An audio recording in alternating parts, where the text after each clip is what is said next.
We're going to be showing the no LTS category, in case you haven't caught that just yet. Meaning we're going to beat the game without using the lava tube skip. And that category with lava tube skip is actually like literally half the time of this one. So this one's going to end up being just around an hour, maybe under an hour, if the runs go really well. And here, this is the entry level for this game. This is how you start. It's like the tutorial level. Before we even start the run, we turn off the setting in the menu that there's a little pop-up every once in a while. And yeah, so we're trying to blast through this as fast as we can. Yeah, the every Jak game you'll see sort of has its own little super intensive parkour portion at the very start. Although Jak 1 has a lot of parkour, they all have their sort of like a quote-unquote geyser rock, so to speak, where there's just a lot of really quick platforming.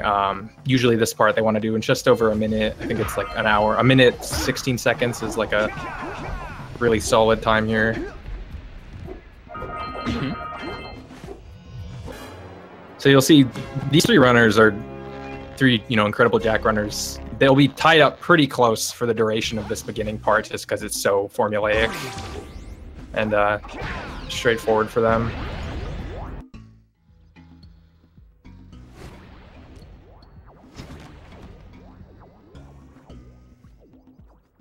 Good training, boys, but that's It's funny seeing all of these cutscenes happening at the same time. This game is the most cutscene heavy of all of the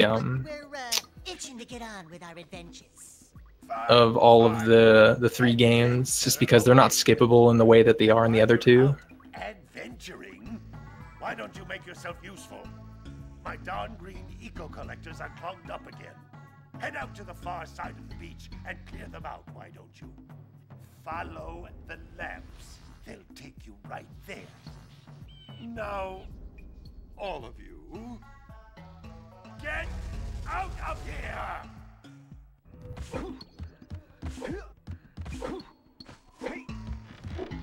So for Jak 1, there's a common way that runners will differentiate different portions of this game. So they like to split it up into 3 hubs, as they say. Hub 1 being everything before Fire Canyon, and then everything after that up until I believe it's Lava Tube being Hub 2, and then everything up to Citadel for the 3rd one from there. And orb count is going to be a really big thing. You'll notice that all of their orbs are going to vary in terms of orb count here. Probably not more than 4 or 5, but they're all going to be hovering around a general area of kind of orb count, and that's because a lot of orbs are going to be collecting are quote unquote purchased with that in-game currency. Took a bite out of me fishing ring. Another gobbling up me catch. No matter what I try, I can't seem to catch a single fish in this river. Woo! This part is you'll notice people are doing guesses in the chat, and that's because this part with the fishing mini game, it's a little random. There's 3 values of fish that you can collect, and which ones spawn will vary to some degree, which will fluctuate the runners by maybe about 10 or so seconds amongst each other. 1 pound fishies and 5 pound fishies. If you miss, there's green fish, goldfish, and eels. Green being worth 1 pound. Golden one's the yellow fish being worth 5, and the eels is just gonna ruin your entire catch, basically.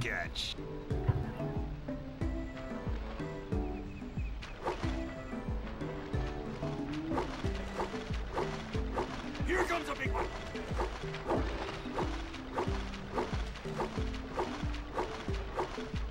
Yeah, I think ideally you can actually do this in one less wave than what usually happens if you get really, really good fish spawns, but it's pretty unlikely depending on the category that you're running.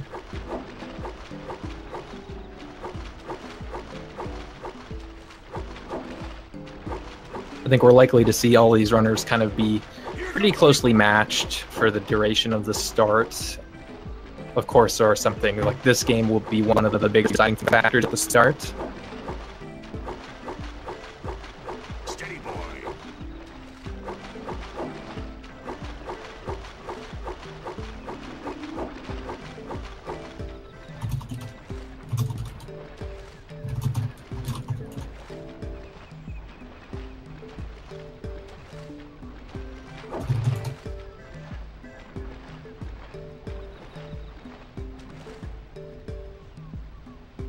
Here comes a big one.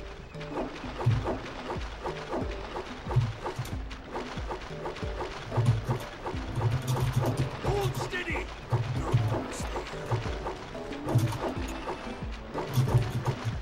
You did it! You caught 200 pounds of fish. Not bad for a couple of landlubbers.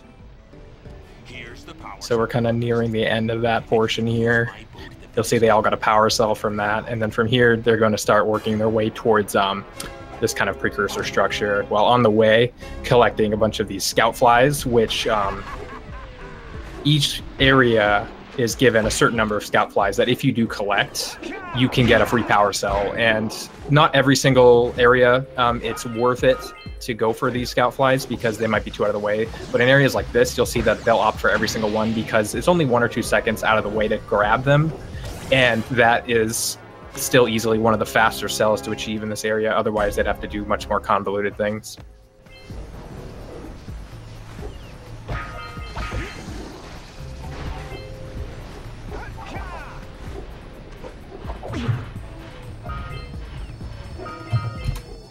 Alrighty, sorry, I had to leave for a second.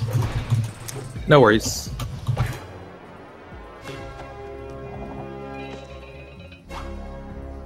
Yeah, they're all making their way to the top of the tower here. Something that is also really important out here is eco management, which you'll see he's kind of... Jak is filled with that blue light for every single character, and that's because there's different forms of this thing we call eco, which gives you abilities. The blue eco specifically being able to activate certain, platforms and make you go significantly faster. And because that's twofold, you want to be able to maximize your movement efficiency with this, so you have to go for as few refills as possible and hitting all of the appropriate platforms as soon as you can.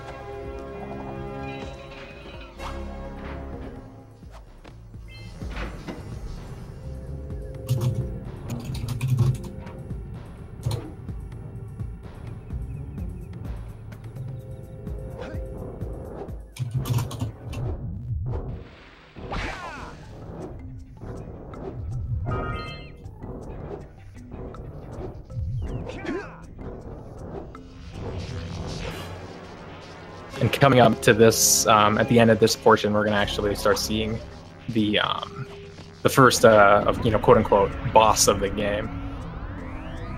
It's an optional boss, actually. You don't need to do it at all. You can completely skip it. It's not required. Just as a side note. Sorry. No, yeah, it's worth noting that this game is interesting in an aspect because it's, for the most part, the way which power cells you get to advance to the next portion of the game is rather optional, and it's mostly a matter of which ones are more or less out of the way for like an optimal route. Plant boss being a convenient area. So this is probably the first major divergence between all the runners. You'll notice that actually Outrageous Joss is going to have to just go ahead and restart that plant boss fight, which isn't a huge time loss. You notice he's already back there right at the start. It just means that he has to maybe do a quick setup again. It's not a surprise he was low health there, though. That was actually completely intentional. So they're playing it pretty close to the chest here because what they're going to do is do a tactical, which you'll see Headstrong do. It's a tactical death warp, so they want to all be on 1 health when they get out of that tower. It's unfortunate you happen to take a hit, but that's just kind of what happens when you on like a really high level of play. This is a cool piece of tech you'll see on Headstrong's channel, doing a save and then actually reloading that save because they crossed a checkpoint, and that next checkpoint will actually move them closer to where they want to be, which is this boat. As you can see, Josh has already beat the boss. It's something to note about all 3 of these runners is that they've been running this game for a pretty long time, and you'll see that mistakes will be made, but backups are everywhere, and just general workarounds to problems are indicative of kind of, you know, how much you know about the game. So when something goes wrong, they can kind of work around it. And here goes Misty Island. Right at the start, we're gonna catch the Muse, or Headstrong's now gonna catch the Muse, hopefully. Yep, there it goes. Nice, that was good. A lot of people, especially casually, have nightmares of chasing this little thing around the entire island. So it's always, I assume it's always fun to see as a casual player how fast they're catching it. It causes so many nightmares. I think the common reaction is like, it's like, I didn't know you could just roll right over there and, you know, get it. Exactly. Misty Island is probably one of my favorite parts of the run because it's very cycle based. You'll notice that they'll all do a lot of stuff very similarly with sort of like a pace. And the reason is because there's a big part of this level that involves catching these flying lurkers when they happen to be in specific areas. And that just serves to let them kind of not have to chase them around as much. That can actually make quite a difference in terms of time save. I don't know exactly how much, but let me tell you, it does make a difference. Oh yeah. Especially on this high-level play, this skill level right here. Like every second counts, obviously. And as you can see, there's kind of an intimate knowledge of where all these different power cell wells are, so to speak, because you want to be able to just pick up as many free orbs as you can. So you'll notice that they're all going to get for that. Activate that one well before going over to this catwalk.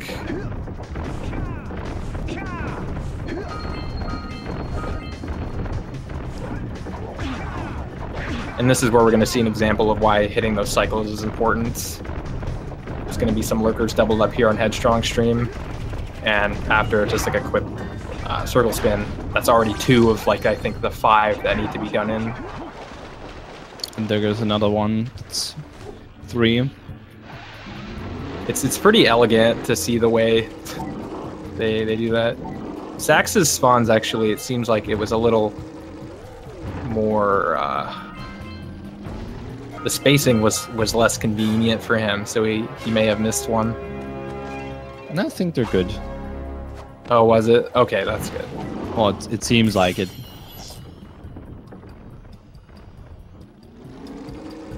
And just shoutouts to the runners for being able to do all these tight corners on the zoomer here. The zoomer handling on this game is very interesting. It can take a while to really get very fluid in the way that they are. Oh, I'm seeing now. Sexman did have to go back, or does have to go back. I see. All right, my bad. Yeah. Oh, no worries. Yeah, yet again another example of he knew where that lurker was gonna land, you know. So it was a non-issue to him in the sense that he can minimize the time loss. That will sort of it does create a difference in the gap between all 3 runners, but we're still really early into this run, so this is a very scary piece of speed tech here that Headstrong just got really well. It's a technique called boosted. You can walk off of ledges, and while you're doing that, you can punch, and it gives you an extra distance and extra height in some cases too, and that allows you to close like really big gaps. Usually you would need blue eco for the platform to get over to the power cell, but this way, doing the boosted, you can just get over on foot without any eco at all. Yeah, I get the impression that boosteds were really not an intended mechanic, and while that's very subtle, it creates, particularly in Jak 1, some very dramatic sequence breaks in some of these levels.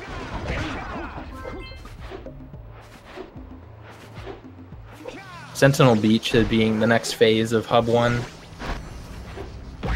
This part is Also, a lot of each cell is pretty different in this level.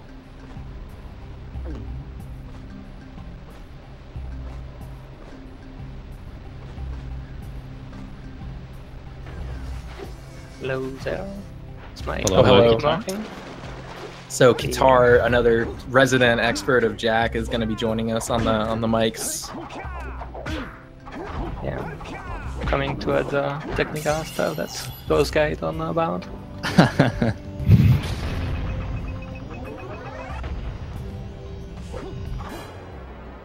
Alright, here's something coming up on Headstrong's.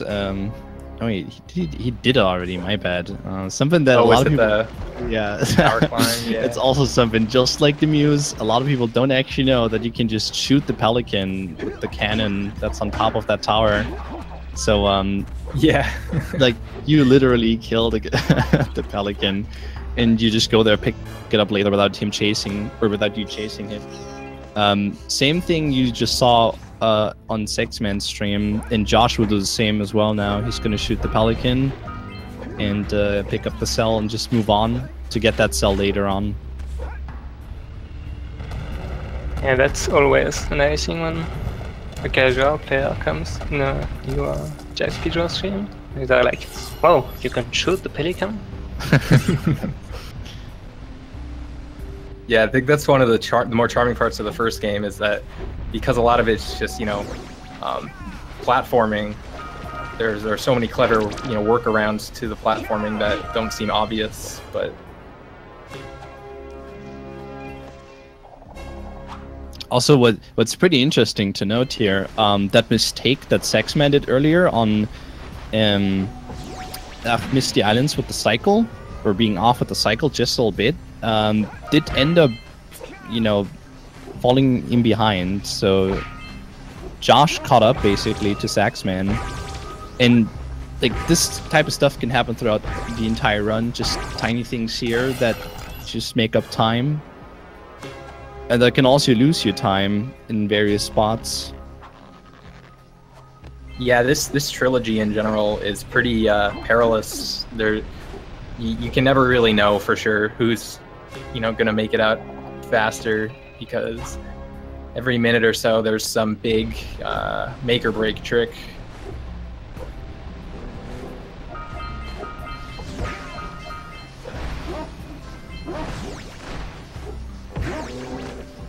Here's another example of trying to optimally use the blue eco in a way so that you can have enough of it to both go as fast as possible and to reach the orb well at the end. And I don't know if any of them managed to get the scout fly with the blue eco after the green wells. Scout fly? The one where after you do the green eco wells, if you have a sliver of blue eco left, you can actually get it a little faster. Just another tiny little time save. Yeah, Sexman and Josh didn't get it, but I wasn't looking at Headstrong at the time. Also, shoutouts to Bird Lady. Also, an interesting technique that Josh just basically everyone went for was kicking the egg off while being mid-air. It's kind of a risky strat, because if you fail it, well, you fall down, you have to climb up all the way again. But if you get it, it saves you a tiny bit of time. It's just a minor amount. Mm-hmm. Yeah, while the X fall down, it starts a cutscene, so Jak just lose all momentum, but if you're already like in the air, then you'll fall down next to the cutscene. So yeah, you save like 2 seconds with that. Now Headstrong's gonna turn in the Muse. Oh, the Muse! You saved her! Oh, you really are. Yeah, it's only Best only cutscene. now do we actually benefit from the Muse because of the power cell it gives us. And then on Saxman's end, you will see another safe warp, load warp rather. By having autosave on now, every time you pick up a cell, the game automatically saves. So this is like really convenient when you have to load warp, because in cases like these, you can just go into the menu, load, and will take you back to the start of the level. And right here, that was actually pretty useful. Skipped quite a bit of walking. And now Headstrong is going to the connector that is, connecting Hub 1 and 2, which is Fire Canyon. And he'll be doing a little zoomer section after this lovely Kira cutscene. Hit 500 degrees and it's over. Yeah, this is a nice little... Oh yes, the heat shield. Yeah, some of the dialogue in this game is actually pretty golden. It's, I've also released several blue cooling balloons you can use to drop the shield's temperature quickly. Kira just has a really nice way of saying heat shield. He's like, heat shield. Pay attention to it on head. Then we'll be able to teleport over and meet you. Good luck. Yeah, so, I gotta pay attention to someone else's game feed. You can probably see it on Josh's end. It's worth noting that during this portion, this isn't simply driving. There's also a great deal of management in terms of preventing overheating, and then also trying to collect as many of these orb crates as you can. I think it's not the end of the world if you miss one or two, but I think there is about 10 orbs per crate, if I'm correct, which is a free 10 orbs. That's probably the fastest way to get them at this point. And then, of course, there are scout flies, which are more or less mandatory because getting all of those means a free sell, which is even better. I think it's more like 6 or 12 in those crates, but fair enough. Yeah, it's a really nice little bonus if you can get them. Yeah, that's 50 total per cannon. And then you get the nice little heads up saying you got all the orbs. It's nice. And so as you can see, the pace has actually fluctuated quite a bit. Josh closing the gap pretty well with a really good Sentinel. Sax not too far behind him. Here's another cool piece of tech you'll see here. What otherwise is supposed to be a cutscene you watch here, you'll see Headstrong is actually going to save the game and then load back in. But he forgot to save. So he has to come back to it. Oh, okay. I see what happened. Yeah, It may have been because of the scout fly. Yeah. They realized they forgot the scout fly, so it's Save here, and then once you load this up, you get to do something that's called a pause buffer. And probably Guitar has a little bit more knowledge to explain that for us. So when you push that button on loadout, the cutscene isn't actually played, but since you push the button, the trigger for the cutscene is there. And if you just go normally, you still start the cutscene. So what you do is do a pause buffer. It's by pressing start on the HUD menu at the same time, L2 R2. You'll glitch the game. The game will think that you're starting and that you're pausing, but since the game can't pause while you're opening the HUD at the same time, you have like 2 seconds where you can move through triggers. So you can move through the cutscene triggers. Where you have to do this is to load the zoomers in basement, which is the next level Headstrong is going to. You have to trigger the cutscene, otherwise this zoomer wouldn't be here. And that would be slower as well if we wouldn't go into this area and not get the power cells that are in there, because they're pretty fast to get. You get like 3? I think it's just 3, but they're still pretty fast. Yeah, it's like 3%, but it's really fast. I get scout flies one. I think there's the plants. Plants the over the lake. Yeah. Oh, and then of course there's a great deal of orb farming here that is really efficient. Yeah, for sure. Exactly. It's really easy to pick them up, especially since we talked about how many orbs in these crates are earlier. So that's like really easy to get here. There's several of them laying around, so easy orb farming. Interesting note here, Sexman actually didn't get the cutscene skip, so you guys got to watch it. It's a little bit unfortunate, but you know, those type of things, they can just happen. It's honestly just a really tiny trick that you have to do. You know, pulling off the pause buffer, but it can save you loads of time. Yeah, the cutscene is about 40 seconds, right? 40 seconds, no? I think. Mm-hmm. I'm like doing the load on post buffer, that's like 10 seconds, so it's not like that huge of a deal, it's just 30 seconds. That can swing back anytime. As we saw at the start of the game, well, just was ahead.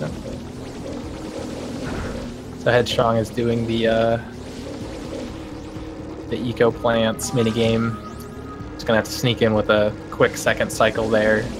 Not too much of a time loss compared to a one cycle. Yeah. You can actually get all the plant in one cycle, but maybe Josh is going to get.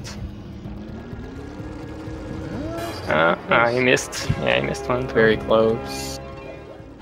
Well, maybe we Sexman get can add it. Yeah, I was just about to say maybe Sexman's the one will get it. Here Still goes though, Mo. for the most part, this basin was really smooth on all their counts. They get two cycle. I don't know. It's pretty slow. It's a reset. Oh yeah, no one cycle. Oh, here we go. Was that Yeah, it? I guess Sexman That was got it, yeah. Nice. Okay, so worth mentioning while it's happening, Headstrong is going to be doing this weird camera pan thing here, and that's actually a byproduct of the blue stage skip, which the floating camera actually can't enter that realm of the map, or else it'll proceed to trigger the cutscene again. Yeah, the cutscene trigger is still there. Like, and it will stay there until like you trigger the cutscene. The cutscene trigger for the cutscene trigger is like a sphere almost, and if your camera goes into it, it will trigger, and that's why we're turning it away. To put it in different words. Yeah, I think it's more silent though, but I'm not sure. Like an infinite silent going up and down. Oh, okay. Here's that an you may example guess. of Lost Precursor City is one of my favorite parts of the game in context of seeing it done casually and then seeing it done in a speedrun, because so much of it is platforming that, as in development, when you don't think about the possibility of just doing a boosted, it seems very challenging and kind of puzzling. But when you can just fly across half of the map like that, it becomes very child's play. Yeah, you're supposed to like use those blue platforms to move around the big room. But yeah, you can just use both that to move across. It's a very convenient type of tech to use throughout the entire run. You'll see it here and there. It's not going to be used all the time, but some nice spots it will save you lots of time. This is also the first major example of some out of bounds tech for this game. As you'll see, Headstrong just kind of does a little short hop and suddenly power cell. Yeah, you can use the bounce back of those platforms to get a little bit more height, and that's enough to get out of bound. Because a lot of hitbox here, they don't go like up to the roof because it realize you probably can't go that high, so we just remove those hitboxes. Headstrong on the second of the two. This one being a little more treacherous because they can only take so much health here. So let's see if they get it. Wow, that was awesome. Yeah, that was a really good smooth, skip. Yeah, you have to grab the platform from the water, and it's like probably one of the hardest skip for new runners. And depending on how much health you have, you can tank one of the shocks from the water if you miss it, but you're given only the one. If you do damage a bit earlier, then you have to you can die. You can take 2 damage. Oh, 2. Okay. Yeah, but you gotta be careful regardless. It's only 2 attempts, and otherwise, that would be a reset for, in like an actual run. So all 3 runners getting it first try. That's nice. Especially 2 new runners. This is something that they struggle a lot with. I remember learning this game. Like, this was one of the hardest tricks for me to pull off. And even nowadays, I'm having a hard trick time is getting it. Pretty much the bane of my existence at this point. I'm not nearly as practiced as they are.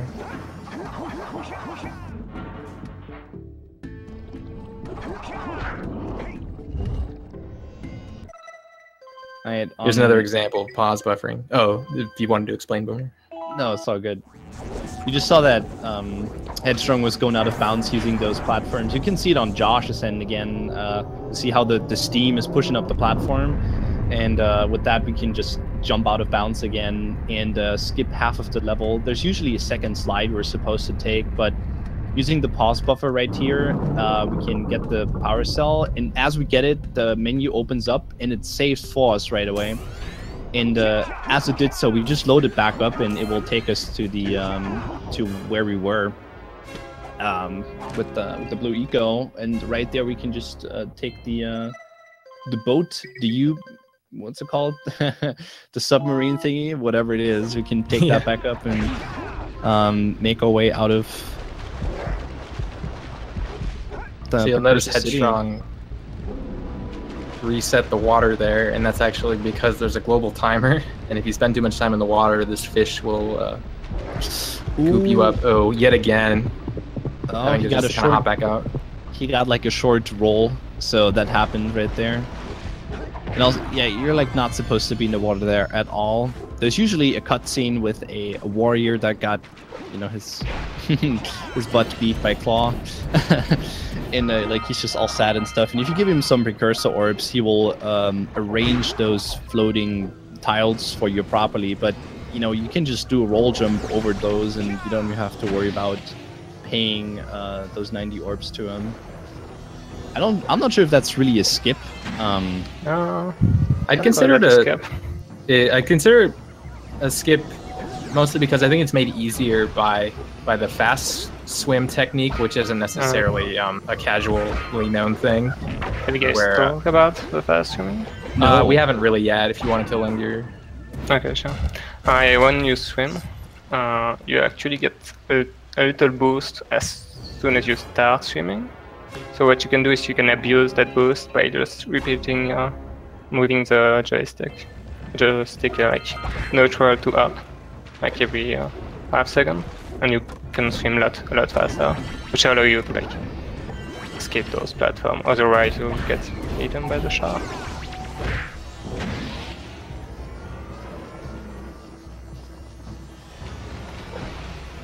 Yeah, Nobuggy Swamp is a pretty straightforward level.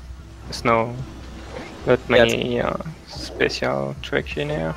It's kind of just like a big closed loop sorts, right? And you just kind of have to go through it as optimally as you can.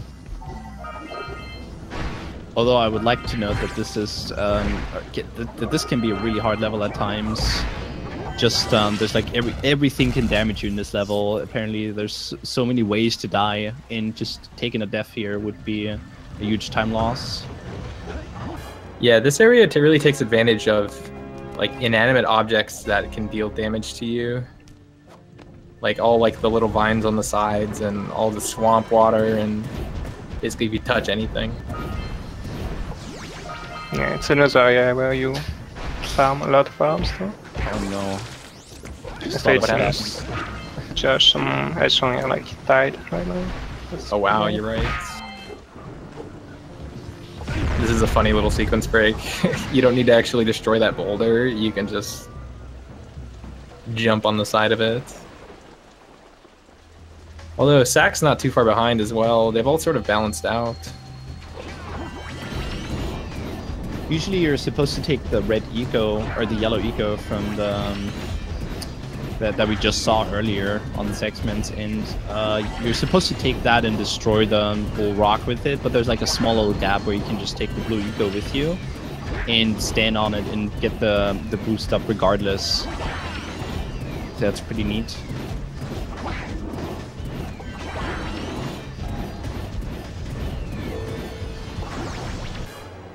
This little section is called Ambush. It's actually being skipped in no major skips, if I'm correct.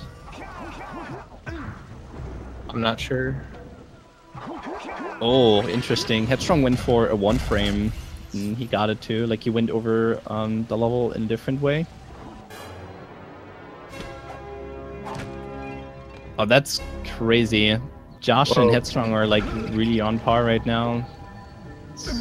I can't tell if Saxman did a similar thing. Looks like something occurred there. Did they all go for the one frame? I don't know, actually. I just saw it on Headstrong's screen that he was bouncing off of those spikes, and usually that's an indicator for him using the one frame. Yeah, then they all must have done it. I don't know if you have a more formal way to explain a one frame. Like a layman sure. version. But... I don't. So guitar. Okay. So when you jump from those eco platform, you have exactly one frame to input a spin input circle. And if you do so, you can get control of Jak earlier, because normally when you use those platforms, they just send you to a special spot. But if you use the one frame trick, you can spin and move elsewhere, and that allow you to skip like another platform to get to another cell. It's actually save quite a bit of time, but yeah, it's a one frame input on a 60 frame per second game, so it's pretty hard. It's not necessarily the easiest one to get, but there are timing methods for it. I heard that people are using like a metronome for it.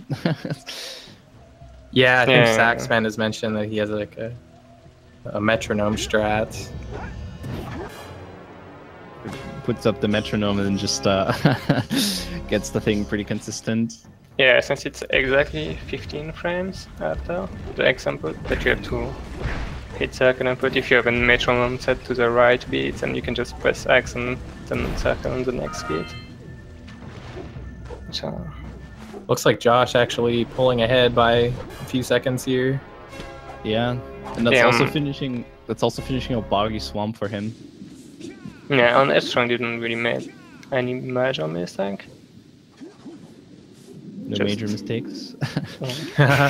NMM. Yeah, just has like been grinding this category for a while to get all the world record on Jak one, which I think he still has right now. So I think it's, it's a bit so this is a pretty infamous part of the...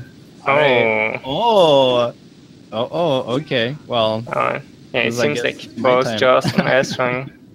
Yeah, they're opting for the slower version of a big skip here, which is totally understandable considering the other skip is very precise, and if you miss it, you're in trouble.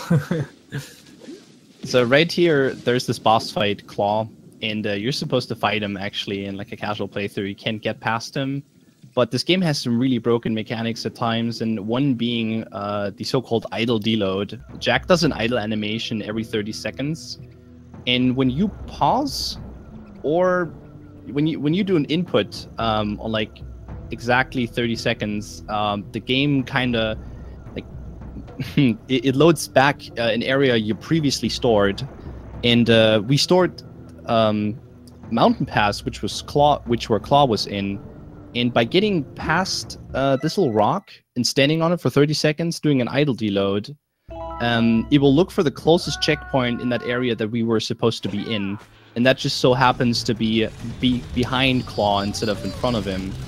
So we get to skip this guy completely. Although to note, since we skipped them, we would need to get a replacement cell. So they're going to be backing that up with a little strat later on. So we're hopefully going to see. But yeah, that's claw skip right there. The idle deload claw skip. I found that by accident actually, so I'm pretty happy they all did it. Yeah. There's also a pet name for that trick, that version of the trick is the boomer claw skip. Yeah, I completely found it by accident. By him. Like I completely found it by accident. I was in a call with Luigi that night. That's also a Jak runner, and it just so happens that we were messing around with the pause buffer when it was found, and like this just happened to me. Luckily, I had someone help me recreate it because I wasn't able to get it at first. So yeah, that was Yankee, right? Exactly. He like helped me with it, and since then this is a claw skip version that you can do. It's about 30 seconds faster than fighting him, but a little bit slower than doing the other method, which would be a weird ledge grab in the lava, and you do like a lava walk, and you just walk past Claw. It's pretty BM. Just walk past the guy, but yeah, it's a lot faster. And I suppose that this is the beginning of what they call Hub 3, right? Oh, well, I suppose they have to backtrack for a little bit first to get This is the replacement cell for the Claw cell that, well, they didn't get because they didn't beat Claw. This is a little bit faster. Or the replacement cell is more the ambush cell in Buggy. Oh, okay. Yeah, that's the cell you don't get in no major skip, since you can skip Claw. Like, you don't get ambush, but you still get this one, because it's still faster to get this than to get the ambush cell. But yeah, that wasn't too bad of a idle deload explanation, Boomer, so I'll let that go. So Headstrong and Josh are really close. Zaxman not too far behind, so let's see if he can get this trick first try, which he does, because they're all so consistent at this game. Getting these really crazy setups. The Josh and Headstrong were just like, I thought I had like the game feed open twice or something, because they were just so close to each other. The movement, they were like mimicking their movement, each other's movement. So that was like cool looking. Just goes to show, like, for a game with that's as heavy platforming as this, like, every punch is planned, like in every roll, it's intentional. Oh, most of it. That's true. When things go wrong, of course, you have to know what to do, but, you know. Yeah, knowing your backups is like a really important thing about this game. Just knowing when stuff goes wrong, knowing how to back it up. I feel like that's one of the most important things to run this game. I'd say like at the highest level of play, it's all about knowing where you can like do which input.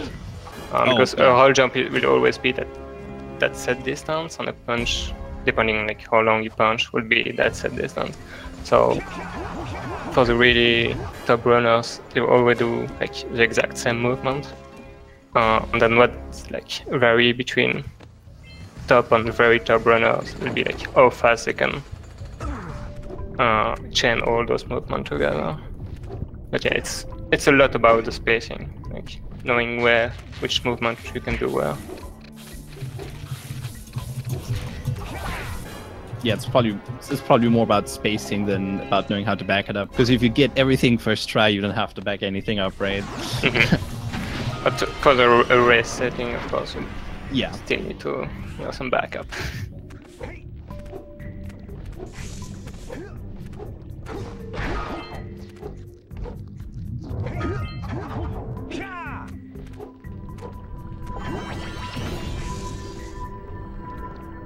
Right here, Headstrong and Josh are making use of the yellow eco, because when you press punch while you're having yellow eco, it gives you a little bit of extra height, and that allows you to do this little jump over here on the side, allowing to get your cell a lot earlier that you were supposed to. And then while they're leaving the cave, spider cave, they can actually destroy a little box where there's a hidden cell in there. And yeah, it's, if you don't know about the cell and you don't know how to like get it, you probably wouldn't encounter this in like a casual playthrough either. Yeah, probably like the one cell you missed when you were playing this game as a kid. So Headstrong and Josh are doing a Red Sage cutscene skip right now. Can't tell if Josh got it. Yeah, it looks like Josh got it. Yeah, that one I think is far more precarious than Blue, actually, because it requires some really fast movement to trigger a death in the lava. Yeah, you have to make use of the pause buffer again. But since the pause buffer is like 2 seconds, you have to die within those 2 seconds, and it's really tight to do all the movement. Looks like Saxman got it as well. That's really good. That cutscene's actually significantly longer as well. Yeah, this is like the longest cutscene in the game actually. So if you miss that cutscene, it gets run over. Yeah, so you noticed Saxman, he took his time to get that set up, and that's that was because you want to be sure it's Yeah, gonna be you right. actually missed the button on the first try. Which isn't too bad, because if you get the button but miss the movement, you have to like load back and go back to them. You lose like 30 seconds. But since you missed the button, you just had to get back to it.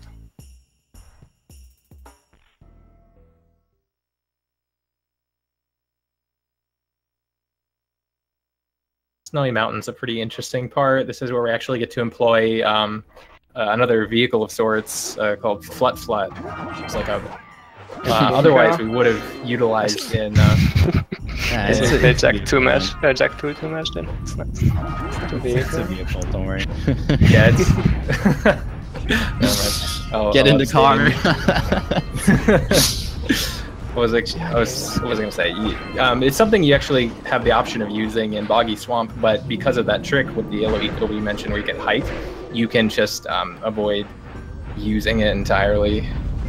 But in this context, it's very beneficial for a lot of reasons, both movement and because of a really big kind of animation skip coming up at the end.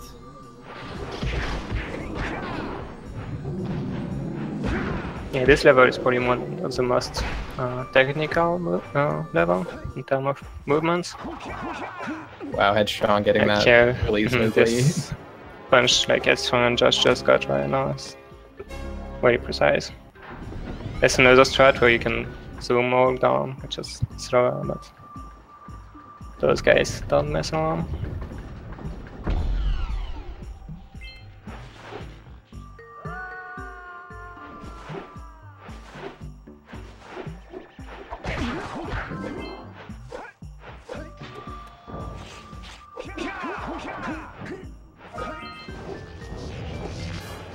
I notice.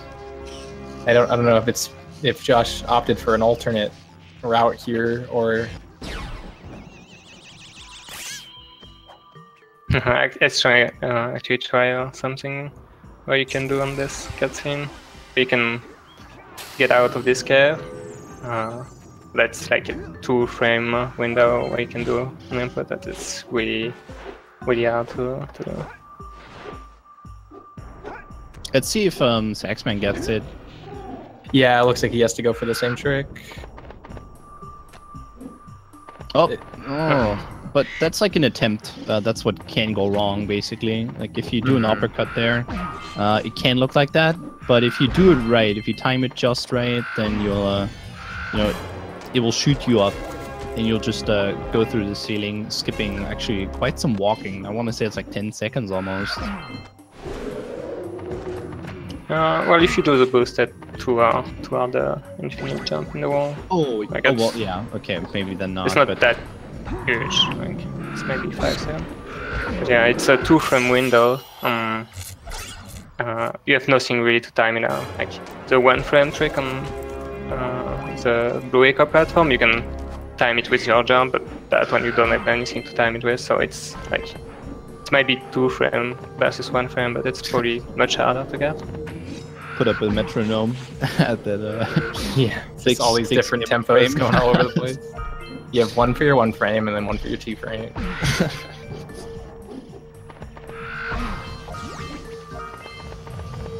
So it's worth noting also, this portion was never intended to be done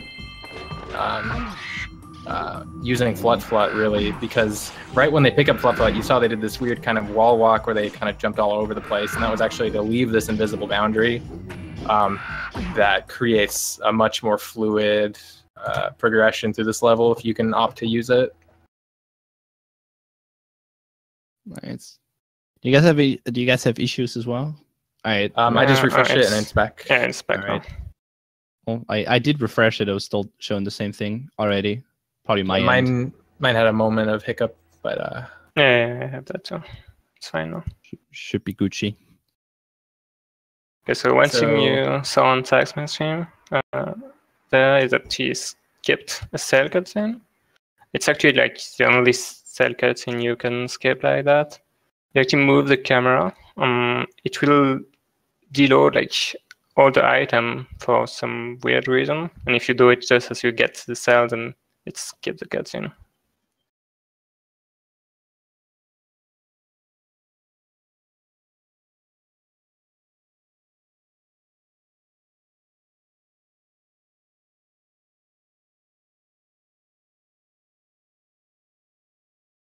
So it looks like Yeah. Is Both that Josh and Ashton got the gondola skip. Wait, is that Yeah, a so hard that- lock on? no, the stream is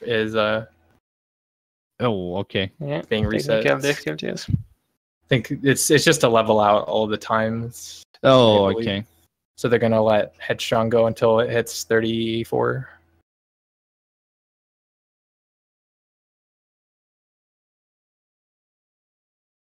Oh, okay. Yeah, and then they'll all be back.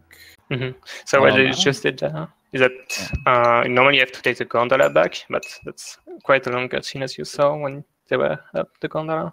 You can just jump with the flat, which is quite precise, but I want to Seems say like it's they like all 30 got it. seconds taking it up and like what 20 down, 20 to 15 down. That sounds about right. Yeah. yeah, around 20 or so. And it's not only that, but also you basically get a straight shot into where you're trying to go, which is this minor area. Also, a really small thing is that when you get cell on flat, the cutscene is actually 1 second faster than if you're on Oh, foot. really? So, Yeah. And since you get 3 cell from those guys, that's like So 3 more extra seconds. 3 seconds. Oh, it's seconds counted. Yeah. At this Optimization. level of play, every second counts.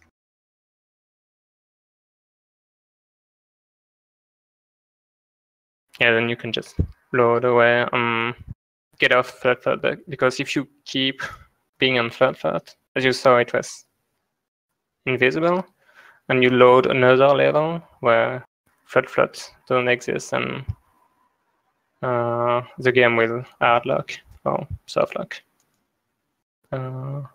Is your screen like having an issue right now? Whoop. Looks like No, I have to Josh refresh. seemed to have reset the entire console. Power to stand up to this lava. Oh, But what the happened shield there? still has a limit. It will now withstand I'm not sure, temperatures up to actually. 800 degrees, but Is that a no hard more. lock? So keep an eye on Like your at that very moment, Yeah, my I had to refresh at the time, though. yeah, same same for me. So I didn't see it. What?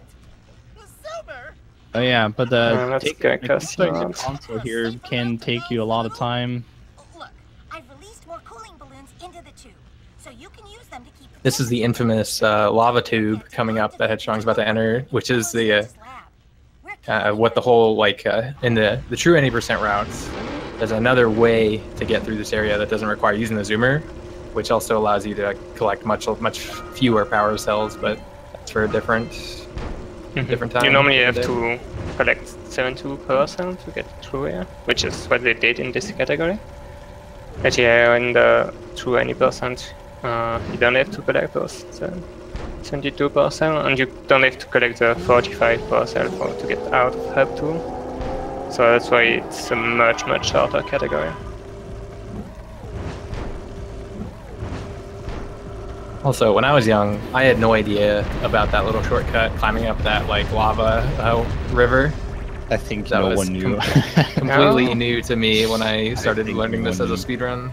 Actually, I actually knew about that. So I was probably trying already to be a champ again as a kid.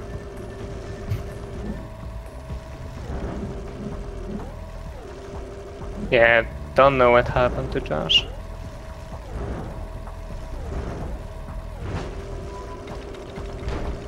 I'm just gonna guess that he's soft locked, but seems good. Yeah, I don't know what it could have soft locked to. I have like nothing in mind right now. Yeah, like he got the gondola skip, so I Yeah. don't know what could have happened. Maybe he went too far out with Flood and it just hard locked, but it's I don't know. Yeah, it's...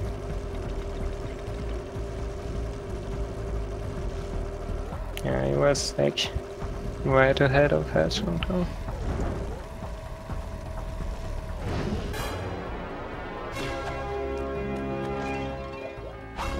Yeah, it's still not that far behind, like a minute at most.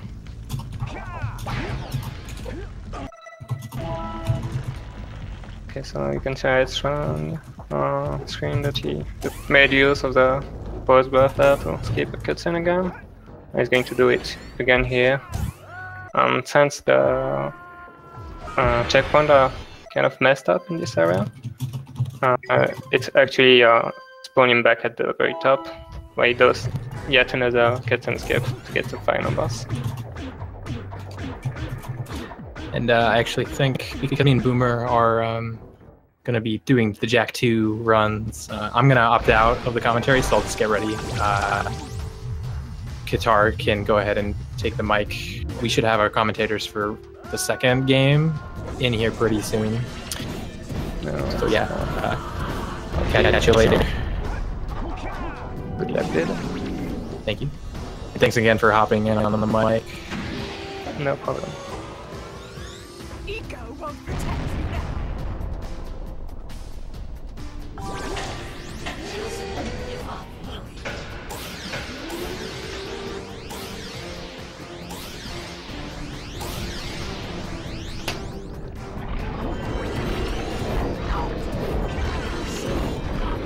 Apparently, oops, where did your boy go? CK went prepare to play Untitled, which I think you have to do it now. Yeah. So everything ready up.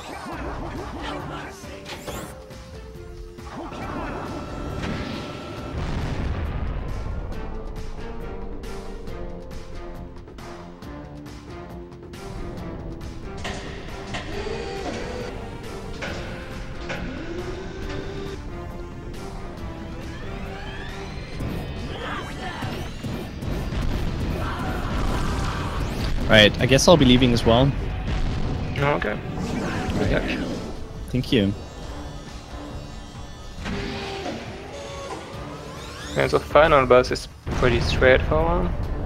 It's just two little things that at the end of each phase you can just jump before the boss trigger the cutscene, which is like 2 seconds each time. Because the cutscene can play while you're in air, mid-air. And also at the end of each phase, when you go up on the eco platform, you can try to do a 1-frame strike, which actually start the next phase faster. Just have a little bit of time too. I don't think anyone got those. We thought you were a bit lonely in here, Guitar, so we thought we'd hop on by. No, I had my friend restreaming here. Oh. Alright. So this is Jak and Daxter. You have to commentate Jak 2 with me. Indeed. And I see Team Anime's onto a strong start here, definitely. Hey, did you guys see what happened to Josh? Yeah, I saw it. That's definitely unfortunate. Like, I mean, in all sportsmanship and everything, I hate to see that happen. Yeah, what actually happened to him? Like, I had to refresh the stream. But did he just soft lock? I think his game just froze. Yeah.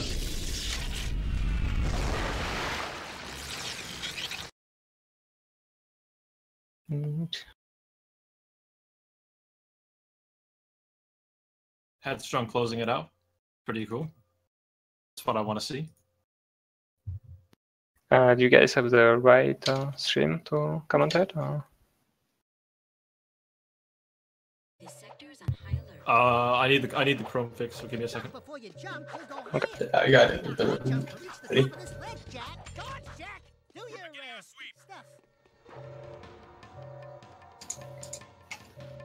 Yeah, pretty unfortunate for Josh, but they all got a sub 1 hour, which is really respectable for the rest time.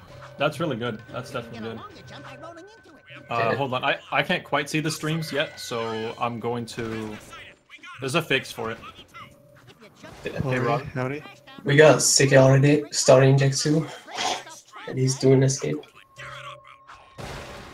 Yes, for Jak 1, Jak 2 as well as a really heavy platforming sequence right at the start. Yeah, it's probably like Jak 2 doesn't have that many like platforming when it's like we like on foot, because we get the jetboard quite early in the run, which is an item we're gonna get after Mars Tomb, and is fairly heavily used in the speedrun. Yeah, Jak 2 and 3 are really different game from Jak 1.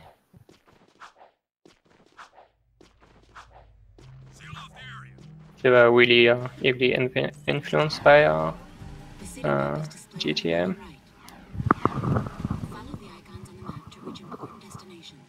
Yeah, and as of right now, we're done with the first 2 missions, which is escaping the prison and protecting Core.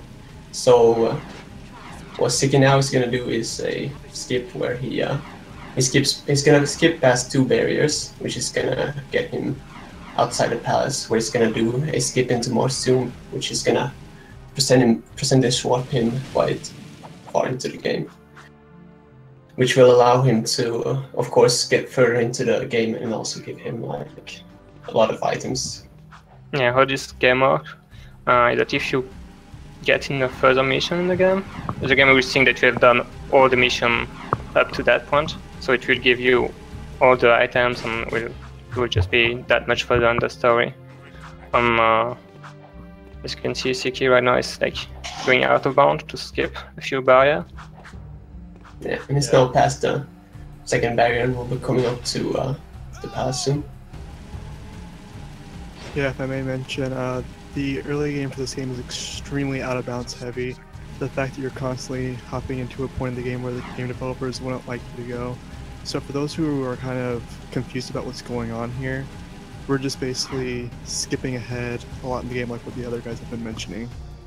It's a percentage work which, like I said, gets you further on into a mission in the game, and then gives you all the items that you would have at that point in the game. Yeah, we don't actually achieve all the items just yet. We actually have to complete a few of the tests of manhood, as they're called. So after you beat the left tomb, I believe, the Daxter chase, that's when you first get your items. And as soon as you get your items, the game just becomes even more broken to that point.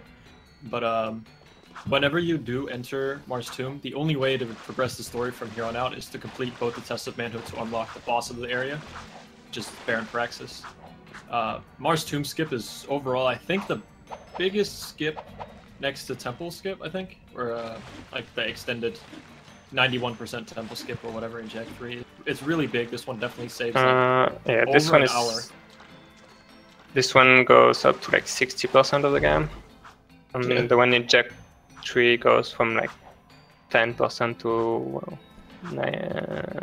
80 something %. So yeah, it's 2 really big skips. Yeah. If you guys watch Vaser really quick right here, he's going to do this thing called a reset warp, which basically you will reset the mission and send him further down into the mission, so he basically skips the elevator.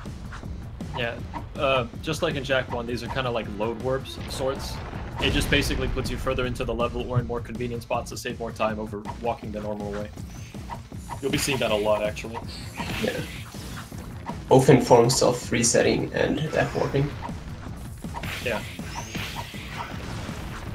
So Siki's currently in the Daxter chase. You may have seen earlier, Boomer's currently doing it right now. There's an out of bounds you can do through a pillar, where you can skip right into the Daxter chase. You skip a bunch of puzzles by doing this. And this jump that Boomer's doing right now is also incredibly difficult. You have to spin at a pretty precise time in order to make it in. Luckily, all 3 made it in, but you can see that it's pretty tight, but if you spin at the right time, it's not too difficult. But it's definitely, let me rephrase what I said. It's really tough for beginners, I want to say, but it can still mess up anyone, and pretty tough in a race. Yeah, anyone learning Jak 2 will be pretty stuck right there, I think. Yeah, just the whole early game, I think, will be a big thing. Now, I want to take the time to talk about the tombstones. Now, in order to complete left tomb and right tomb, for the left tomb you have to, I actually forget the order, but... I think we maybe have to explain why Sik is flying right now. Oh yeah. Well, I'll go into that afterwards. But all you need to know is, in order to beat the right tomb, right here, he needs to complete this audio puzzle with the tombstones. There are 6 randomly generated patterns that pop up, and for him to beat this challenge, he has to recognize, either by looking at notes or by listening to the audio cue. Different runners have different preferences in what they do, and he's able to recognize the pattern pretty quickly and beat the challenge. You can go in and talk about the hover. Okay. So with your jet board, you can do what's called the infinite hover glitch, which is a weird trick where you constantly cancel a trick in the jet board and redo it again. Every time you do a trick with a jet board, you get a little bit of aid, so you can just infinitely fire with that, completely break the game. Yeah, as soon as you get the jet board, it just completely destroys the game. You can skip over a lot of missions with that. Skip to the end of the mission, rather. And as you guys can see, Siki just got into Praxis. Basically, this fight is played not necessarily casually, but it's using a lot of the similar casual strats that you would see for a lot of runners, but it's a lot of fun to do. And it's very difficult if you don't know what you're doing, but in the end it'll be a good little bit of the run. It's very entertaining if you know what you're looking for.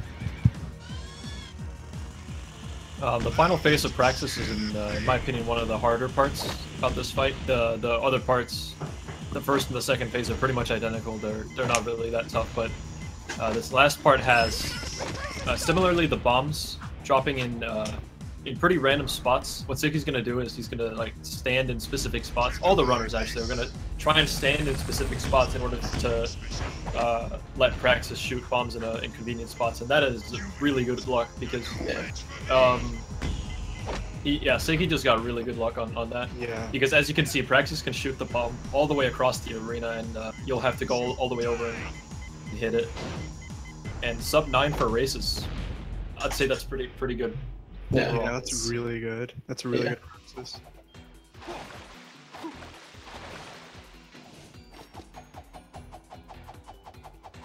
So Siki is now done.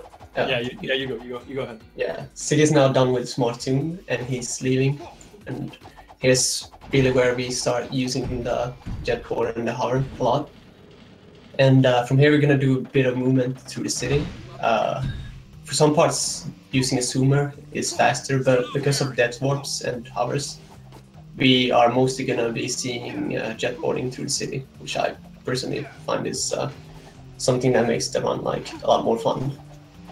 Yeah, definitely. Reason why jetboard is faster a lot is because it cuts more corners, because you can fly over the buildings you normally wouldn't be able to fly over with the jetboard, or with the zoomer rather. Yeah. Yeah, as you can see, Siki here. Yeah, he's using a that death warp right now. There's a lot of death warp all around the run. I also want to point out that even though like Siki started his game earlier, Baser actually also managed to get, I think it was a sub 8:30 in a race, so that's really good. That's incredible, actually. Really good time, because like we said, the early game for this game is just ridiculous. Being able to recognize the patterns, getting all the hovers down, getting good luck on the boss fight, and playing the boss fight well, and getting all the out-of-bounds skips at the beginning of the game as well. All that combined into like a big giant 10-minute section at the beginning is just is super brutal, definitely, especially for a race. And here coming up next, as we see, Siki is going into the prison where we're gonna do the mission Rescue Friends. And here's probably one of the most irritating hovers in the run, because the guards can easily shoot you down, or you can bonk into. There's two types of hover usually. Siki did the like more safe one. There's another one where you bonk into a wall, and usually there's a good chance that you bonk into the wrong spot of the wall, and it will just send you flying in the wrong direction. So definitely one of the harder levels, but Siki did it really well right there. You're probably also going to see slight variances in that level. I do believe Vaser goes for the bounce. I am not quite sure, but hopefully we'll see a variance of that strat that you saw. Siki went for a kind of a... there's a few different types of hovers you can do. And I'm not, like I said, I'm not entirely sure what Vaser's going to go for, but you can go straight for it and slow down a little bit, or you can go for the bounce. And yeah, Vaser is going to go for the bounce. So you can bounce off the wall, and he got a very, very smooth angle to go to the end here. Yeah, it was really good. That over is probably one of the scariest over in this game. I wonder if Boomer's gonna get Boomer Box this run. Boomer does go for the Boomer Cage, I believe. It's not the Boomer Cage if Boomer doesn't go for the Boomer Cage. Exactly. It's not a good Jack run unless he goes for it. Yeah. For those who don't know, the Boomer Cage is there's a cage up in like the roof where guards are shooting down at you, and with the hover, when you land into like the next room, there's a chance that you land in the cage instead. And Boomer had like a time period where he like quite consistently landed into the cage. And as we see, Boomer is inside the Boomer Cage. Right there. I do. He's actually told me earlier that he intentionally goes for it because he likes the movement out of it. Yeah, he likes the movement out of it. So it's an option. It's a viable option. So as we're seeing here in a little bit, Vaser's gonna do another reset warp to be able to get in the sewer. Basically, what he does is he zooms in so that he will spawn in the bottom of the sewer so that he can reset warp down in there. Yeah, this actually is a weird cutscene skip. Normally what you're supposed to do is you're supposed to go to talk to crew to get the cuts. You talk to crew, you get a cutscene there, he tells you to go to the sewers, then you go to the sewers, but you can actually go to the sewers right away and reset warp the mission, and you won't have to watch that cut. Why you have to zoom in is because actually a lot of triggers in the Jak games are not triggered by Jak himself, but by the camera. That's why you zoom in. He just went for the little damage warp thing here. Basically, if he kills those two guys very quickly, the guys in the back won't spawn, which saves you a little bit of time. Yeah, after this, also the fight that Vaser's doing right now, these metalheads will spawn randomly in 3 spots. And what we want him to spawn is preferably not in the corner. He's getting to spawn kind of everywhere. That's one of the worst ones. If you can get him to spawn left and right constantly, that's really good. But after this fight, you're going to see Vaser take damage intentionally here to do it just like Robin said. If you kill these 2 guys in the front, it'll despawn the 2 on the back. Saving about 7 or 8 seconds. Fairly old trick. And usually you can tell if you got it by an audio cue. And Siki's going for a swag over. I also briefly want to point out how brutal this game is. I think this a death at the very end of this this sewer mission is I don't want to bring negativity upon this relay, but it's your team loses. It is probably the worst. It's probably the worst death in the entire series, maybe. One of the worst. It's definitely one of the worst. Yeah, Jak 2 definitely has like a lot of brutal places you can die in. Another one is definitely the Underboard as well, which has quite brutal. That's not as Definitely if you count Jak 3 any percent. Which, if you miss some skip there, you can lose 8 minutes. No. This isn't part of this relay. Luckily, it's not a part of the relay. Yeah, if you die anywhere in this sewer, you go back to the beginning. And if you die at the very end, we believe it's around 3.5 to 4 minutes or so. Yeah, Jak 2 is known to be quite a hard casual game, and the main reason is because he has a really low amount of checkpoints in the mission. Like most missions actually don't have any checkpoint in them, they're just at the start, so you have to restart all of it. If I can mention, during this fight that Vaser's in right now, you're actually supposed to be kind of watching your ammo to make sure that for a mission here in a little bit that you have enough ammo to complete it. Yeah, ammo management is also like a pretty good part of the speedrun, which I'd say is a bit tricky to get around when you like start running Jak 2. But it comes with times. So you want to save your ammo as good as you can on this mission, pretty much, but also not use it like too little, so you slow it down. Because you need the ammo for the next mission, which is bomb bots, which Siki is coming up to right now. Yeah, So bomb bots is probably one of my favorite missions, just for the fact that to me, it's a lot of fun. I've always enjoyed doing bomb bots. Yeah, bomb bots definitely fun mission for me as well. Yeah, I agree. It's pretty fun. I do like the way that you're supposed to kill these guys. There was a fast method found like way back where you can go under the bomb bots, and if you go under him and shoot and spin, the spin will actually hit him so many times, and basically you just kind of mash the controller like by jumping and pressing spin and jump and shoot at the same time. Just a combination of all those moves destroys the bomb bots in what can be 3 seconds. So yeah, if you spin and shoot at the same time, your spin is going to hit like more than once. Normally if you just spin you do 1 hit, but if you spin and shoot, I think it deals damage between every shot.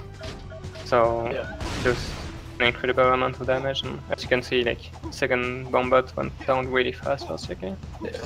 Siki is still getting a bit unlucky. You usually when you do bomb bots, you wanna stay a bit ahead of the bomb bot, because you can get kind of sucked into him and pushed out at the back, and being behind him is a bit worse than being in front, because you can as good jump and spin, because he'll walk away a bit.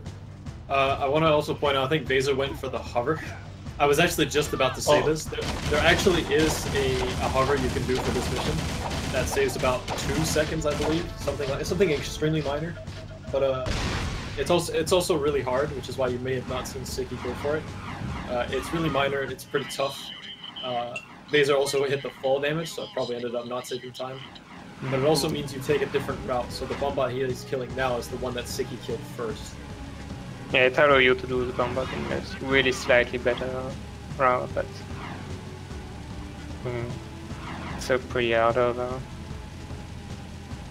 Let's see if Boomer goes for the hover. Nice. You're taking the same route as Siki.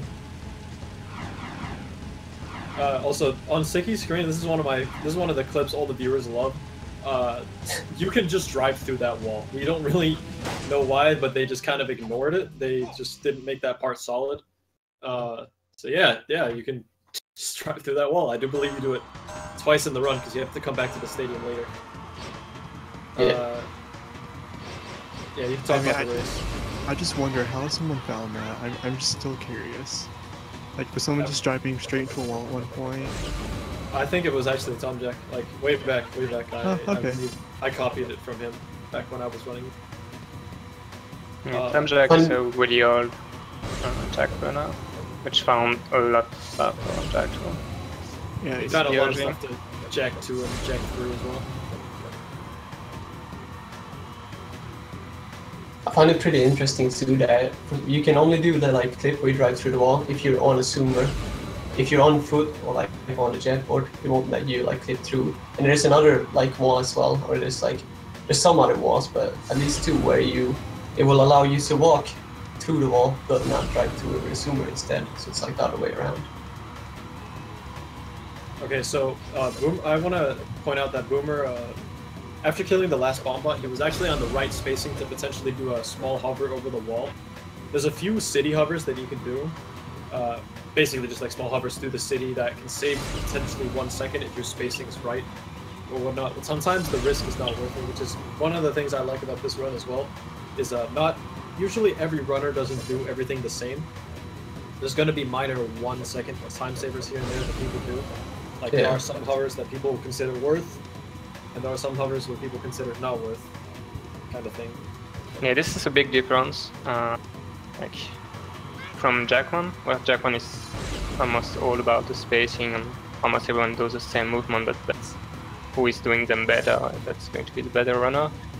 In Jak 2 there's actually a lot of strats that people do or don't do if they're comfortable with or not. Yeah, it's a lot they all add up quite a lot, throughout the whole run.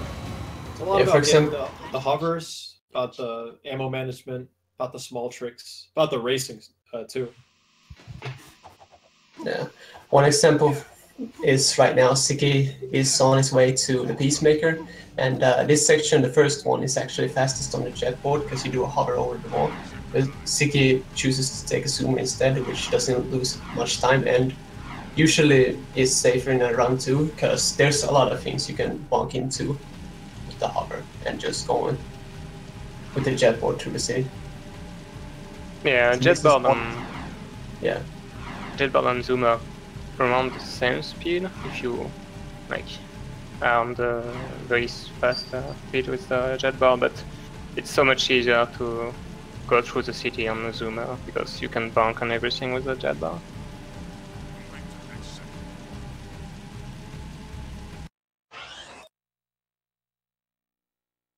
Watching Laser finish up this race, that last guy in the way, making him get a worse time on the race than Siki. I do believe Siki got a 2:01.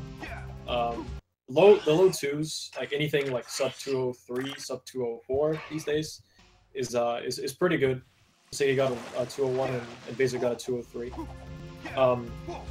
It's very important to know about this race is that this race zoomer is a lot different from the normal zoomers, whereas you can turn to the side and then you can do a hop by pressing the L1 button, and it kind of allows you to turn sharper. And you may have seen, we might barely catch it here on Boomer's screen, but there's actually a skip that you can do. I think Boomer went for the tough one. Yeah, just the first one. Yeah, there's two types of skips you can do that. I do believe the second one is faster. Yeah, the second one is a small bit faster. Okay, so 2:01, coming up 2:03, with 2:05. so coming up with Siki here, he's about to do probably my favorite mission in the entire run. What makes Barrel so lovable is that he's just a fabulous racer. I mean, I just love the guy. He's amazing. I mean, I just want to give the guy a big ol' hug for being so good at this game, but alas, he doesn't like Jak, so we can't give him any hugs. So I mean, I'm not sure if you can tell, but Robin is being a bit sarcastic right now. This is probably the most hated part of the run for a lot of people. Yeah, usually beginning this. This is one mission that can be very hard in the beginning to get the grip on. But you should just take a look at the mini-map during this mission. You're gonna see how much of a cheater Errol is. He literally drives through walls just to catch up to you. Yeah, this mission has a lot of rubber banding. If he's far ahead, he's going to go through it slowly, and if he's that far behind, he's just going to go through wall to get back to you. So even if you play like really well up till the end and you crash, he's going to catch through you because he just went through some walls. So you can crash into fat people here. Yeah, that's also can be pretty annoying. Oh yeah, and then we see him bonking into the stairs, which is you usually want to watch out for the pedestrians walking around, because some are gonna throw themselves down on the ground, so you won't hit them, but some will just not do it, and they can throw you quite off the track and slow you down. So pedestrians is usually one thing you want to look out for a bit during this race, but as well as terrain on some places. One thing also to note is, as we heard Ricky for a while talking about the difference between the race zoomers and the normal zoomers, is that even though this is technically a normal zoomer, it still functions like a race zoomer. So we see Siki doing the small hops when it turns. And once again, the funny thing about all the races in this game is the time is actually usually the same. Oh, barely not getting us up to there. But the time for all the races is actually around the same time. So yeah, if you get sub 2, it's very good for the race. Yeah, if you get any sub 2 in any of the races, it's really good. But I'd argue it's harder to get it for the first race, the Daxter race. And it's probably the easiest to get on Arrow race. But yeah, they're all generally around the same time. So there's 3 races in this game. There's Class 2 race, aka the Daxter race, the Arrow race, and then the Class 1, aka the Jak race. We just call it the Class 1 race. Yeah, there's one more race if you do all mission, right? Yeah, Class 1 race. Yeah. So Siki coming up right now to Live Seed, which is one of my favorite missions, because I mean, just these missions right now, like chained after each other. This get life seed, and after this we're gonna see get to Onin. Is one of my favorites because there's a lot of jetboard movement in them, and yeah. So I don't know if Yeah. you saw, but like Siki just jumped into like nothing and got a cutscene because he went there with the hover, so the area with the cutscene actually didn't load, but the cutscene trigger itself is still there, so you can just jump in it and trigger the cutscene. Since it's about to happen right here, would someone like to explain Ghost Town? Yeah. You can. Yeah, go ahead, I'd say Dex. I said Dex should do it. Okay. Yeah. Right. So basically what he did there was instead of going through the airlock, he hovered over the wall, which it loads the city in a bit differently in a way that it spawns everything as normal, but no pedestrians or zoomers will be in the city, so this city is completely empty. We'll use this at another place in the run as well, which is after Protect Samos, a mission coming up after he's done with this movement here. And yeah, it works basically if you skip the airlock. It's commonly how you get it, pretty much. Yeah, so Siki's using another hover here to skip over this wall, and you can see stuff like starts loading in slowly but surely. And this is one of the cutscenes you have to take in order to unlock the next area. But just like before, where I said that you can skip talking to crew by just going to the mission, this is one of the ones you have to go to. So you talk to Onin, and then you get the supposed coordinates, or you get the mountain icon to appear on your mini map. So you can go to Samos. Yeah, Siki's also going to do a few death warps here to make it so that you can get to certain areas a little bit quicker. Yeah, these also have small variances as well, I believe. For a while, this one was actually pretty inconsistent, the one Siki's doing. You could spawn in like one of two locations, but it seems like we've kind of figured out how it works now. Yeah, I've learned if you slide against the wall a little bit, you usually get the good spawn. Yeah, exactly. Yeah, movement throughout the city is really interesting because you can just hover to the end bar because it's not going to be loaded, so you have to know where you can hover and where the death warp put you. There's actually a lot of video from Feather's YouTube channel where he goes through like every strat and time them. Yeah, Really, if really you one day, interesting. if you have time to spare one random day, watch Vaser's YouTube videos and just watch all his comparisons. They're actually very interesting. But in regards to that, this next mission coming up is pretty slow. All you have to do is you have to protect Samos from a bunch of Crimson Guards, and you have to not die, and you have to not let Samos die. So it's pretty straightforward. So I'm gonna talk a little bit about the history of the runners, because I feel like that's pretty important to talk about as well. Yeah, so I want to talk about Siki first, because Siki's the current world record holder, and he's also the newest of these three runners. Usually a common theme I find is a lot of the new runners are the ones with the record because they have a lot of motivation and drive to get to be really good. And Siki is also currently going to be running Jak 2 at Summer Games Done Quick. So I definitely recommend checking out this run. If you like this run, you should check it out at Summer Games for sure. But yeah, he's been on the grind. I'm pretty sure he's hunting for an hour flat and then some seconds. So I don't know how you say that. 100XX. Yeah. So he's hunting for that. Actually, from what I've heard from him, he's actually trying to go for the sub 1 right now. Like, that's his main goal. Oh, he's going for the sub 1. Yeah, he wants that really bad right now. Yeah, I can crazy. I can understand that. Sub 1 has been a wanted goal in this game for a pretty long time. We've not really been able to find enough strats to the point where it's possible, and even now it's arguably possible. Like it's barely possible. You have to get a crazy run. Yeah. Yeah, the best runners, some of the best are really low 59 or really high 58.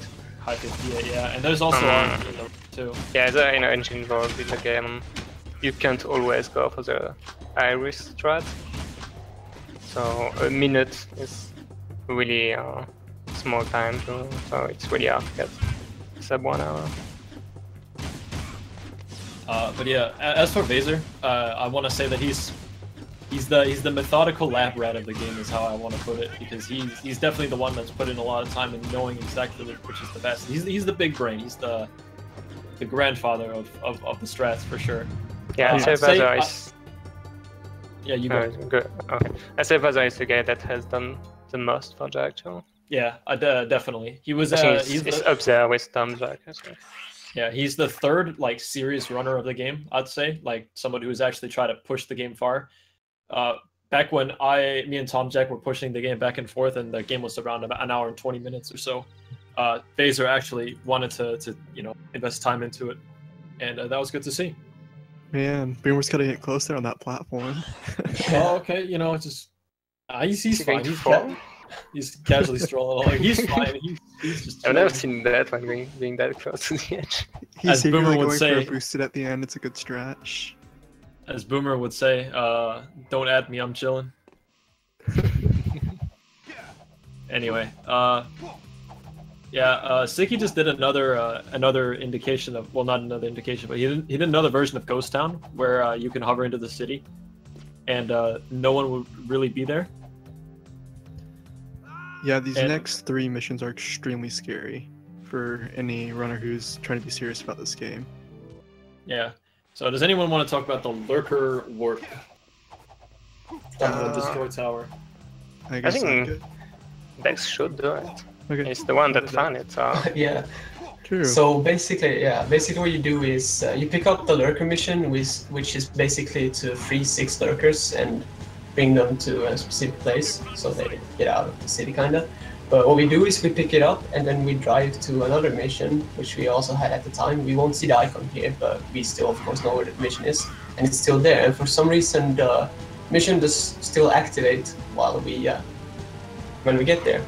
So we're gonna do these 2 missions, which is Destroy Eggs and Destroy Drill Platform, while having the Lurker mission activated. And what that allows us to do is, once we're done with them, those 2, we're gonna go back into the city. We're gonna still have the Lurker mission on, and that will allow us to basically just reset warp back to the place where we picked up the mission, which is the bazaar. And what really makes this sequence of missions scary is that if you die at any point during these 2 missions, you lose the whole you lose the Lurker mission basically, and you have to do the Drive of Shame back to the bazaar, which is around a minute. Yeah, that's really going to decide a lot of things in this run for sure. So Siki's this is one of the shortest missions. It literally takes about 6 seconds to complete from start to finish, I guess, without the portal. You can just hover up to the entry. You're supposed to do this giant jetboard platform section and jetboard around and grind on some rails and do some cool stuff. You can just kind of hover to the top and it takes like 5 seconds and the mission. That one's not that hard, but this is the scary one for sure. By the way, Upcoming Hero is my favorite out of bounds in the entire game. I just love it so much. It's so beautiful. I don't even know why people don't do this casually. It's just the best out of bounds ever. Yeah, just walk on the side and then walk back up. You're supposed to break the door and go through the level, but as you can tell, we don't really want to do any of that, so we're just gonna do this. You unfortunately can't skip the entire level doing this. You can skip roughly, a few elevator sections and some stuff. I don't even remember the damn casual way now. You skip some lasers, you skip some flame things. It's actually really funny. To the game, or you skip it through. Oh, you didn't hold X. Because they put an invisible wall there to stop you from doing that, but it didn't put the invisible wall far enough so you can just go around it. So yeah, this mission, the Destroy Drill Platform, it first features this section where you use the Titan suit to get to the top of the drill platform tower, where you'll destroy I think is it how many computers? 10? 10. Yeah, 10. And after that is what is considered probably the hardest jetboard section in the whole game. Yeah, which is which is basically going through this whole area. It's going through now backwards, but instead of using the Titan suit, we will be using the jetboard instead.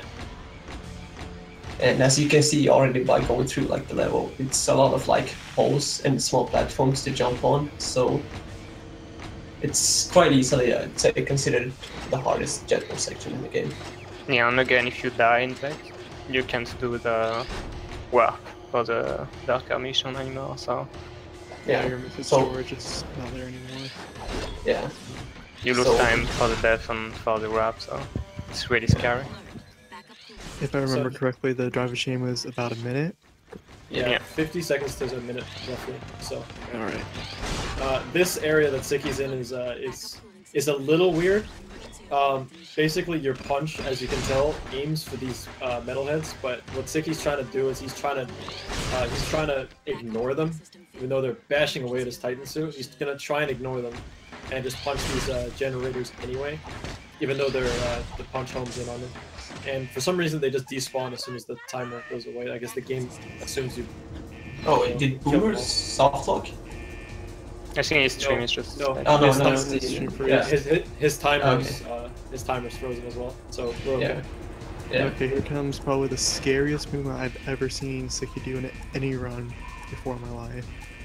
Always terrifies me when he does this part. Yeah, so this is a really. Oh, he does it. Oh my God! What Yeah, the hell is he He's doing? good. Yeah, he's. Yeah, he doesn't good hold at his back. Okay, get out the jet bomb. I'm pretty sure most people get off the jet boat there. Yeah, it's much. 53 at the door. That's still pretty good. Yeah. Yeah. Sub 50 at the door is like, I'd say that's a good time. Let's see if he gets a communicator Nope. skip. No comp skip. No. Uh-oh. It's a weird thing where is if you kind of skip the cutscene right as the like tower explodes for some reason, the communicator sometimes pops up and then just goes right away. Like he just disappears. He says nothing and it goes away. And here we're gonna see he come back into town and he uses the reset warp to get back into Bazaar. Whereas if he would have died, he would have had to drive back all the way here.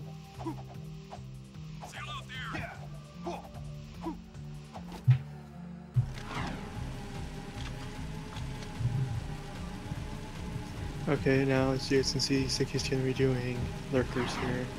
This mission is pretty straightforward, but it's also, again, a very scary mission just for the fact that if a lurker goes into the water later on in the mission's over, and it loses a lot of time. Can I just point out that Baser's got 58 Yeah. going to the door? Yeah, I That's was he looking at he that. literally as well. just caught up like he caught up 5 full seconds. Yeah, that was just- really well done. Yeah, that was incredibly good. Like, well done. No comp skip for Vaser either, though. Yeah. There was... Okay, so there's actually one thing I don't know about communicator skip, because back when I used to do it, we didn't grab the ammo. Does that matter at all for consistency's sake, or no? My- Like, can you go to the Yeah. portal right away? I believe the picking up the ammo does not matter. But usually what I see people doing is they punch for the portal, and if the communicator starts talking, they just pick up the box instead. Yeah, so this is another pretty slow-ish mission. I'm quickly gonna finish what I said about the runners, even though we can't quite see Boomer's gameplay right now. His stream's dead, but I will talk about him as a runner. He's been around for quite a while. He's done a like a variety of Jak games for sure. It was actually at one point where he was pretty much 4th in every single like Jak category he ever ran. It was kind of funny that he was like completely like just outside the top 3 for a while. But recently he's put in a lot of work into Jak 2. Recently, was it today or yesterday that he got a 102? It was yesterday, I think. Yeah. But 102 is a really good time, really respectable, and he's just put in a lot of work, and it's great to see that he's, improving a lot. And then not too long ago, he also had world record in all missions, which was very impressive at the time. Yeah, I believe that was also a 249, which again goes to show how much of the game you skip by doing Mars 2 skip. Yeah.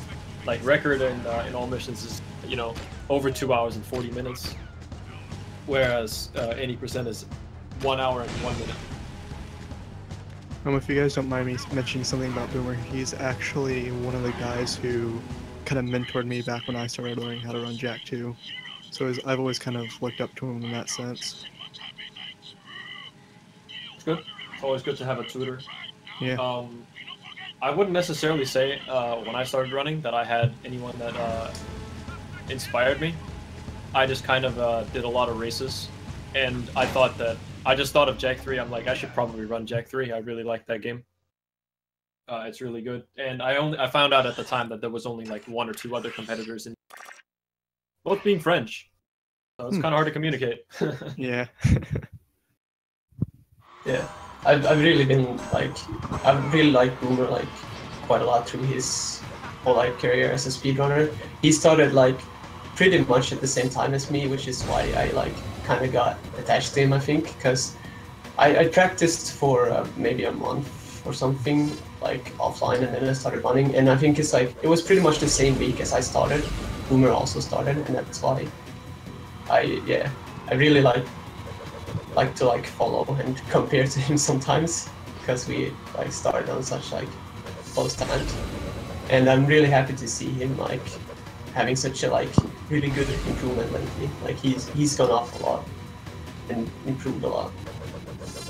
That's also what I'd say about Siki. It's very refreshing to see a lot of people putting in work into this game. Yeah, I always like it when people really put time into something before something like a GDQ or ESA or anything, any sort of marathon.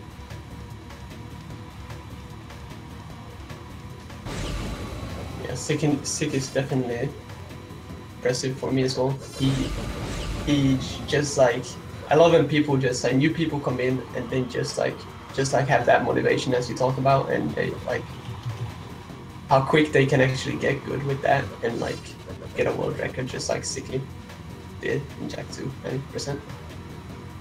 Yeah, I think Siki's been running the game for what, a little over a year now, and he's already at the point that he's at. He's definitely earned where he's supposed to be right now. Yeah, it's already at world record and pushing it lower. Yeah. Yeah, it seems like Boomer is having internet issue. He's trying to fix it right now. And that's also tough to do in the middle of a Jak 2 run. Yeah. Yeah, you don't have any downtime. This race again this is the last race that I was talking about. It's not a whole lot to talk about. That's why we're talking about, you know, the history of the runners and their progress and so on and so forth, because these races are pretty self-explanatory. As well as for this race, there's actually no skips in this one. It's just, you know, a bunch of driving well. There's one you can do, but it's not really FCA friendly.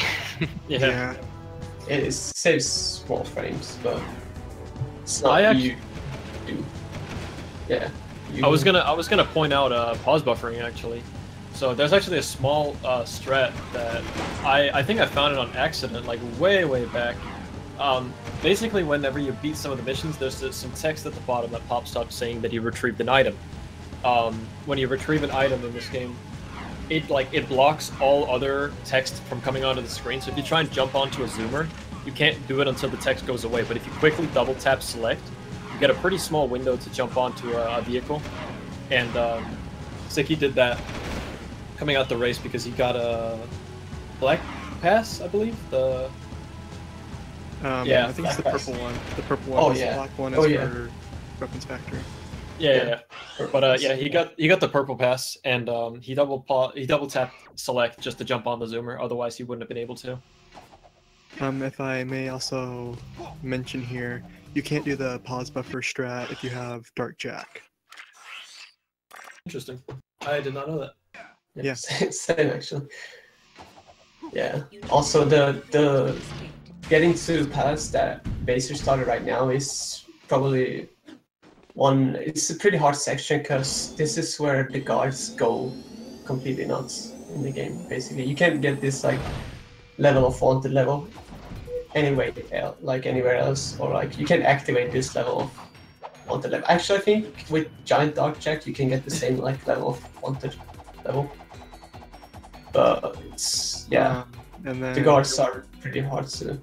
And then here with Explore Palace, it's basically just another hover to the end of the mission, which is always useful. Makes the game a little bit quicker, obviously.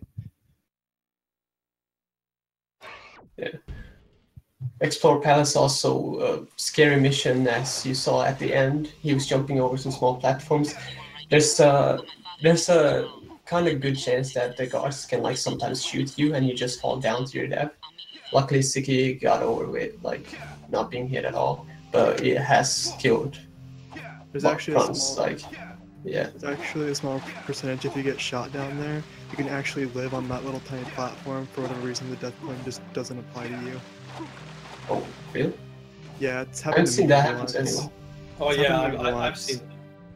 Oh really? Interesting. Now, coming up for Siki is the longest hover in the whole run, and what you can do with the crew factor is you're supposed to do a bunch of platforming. But as you know, by now we're 47 minutes into the game. You kind of get the deal by now. We can skip completely to the last fight. Although it's not as as bread and butter as you may have seen earlier on, but you hover over a bunch of rooms, and now what you're supposed to do here is you're supposed to fight all these robots. There's 5 of them in each container.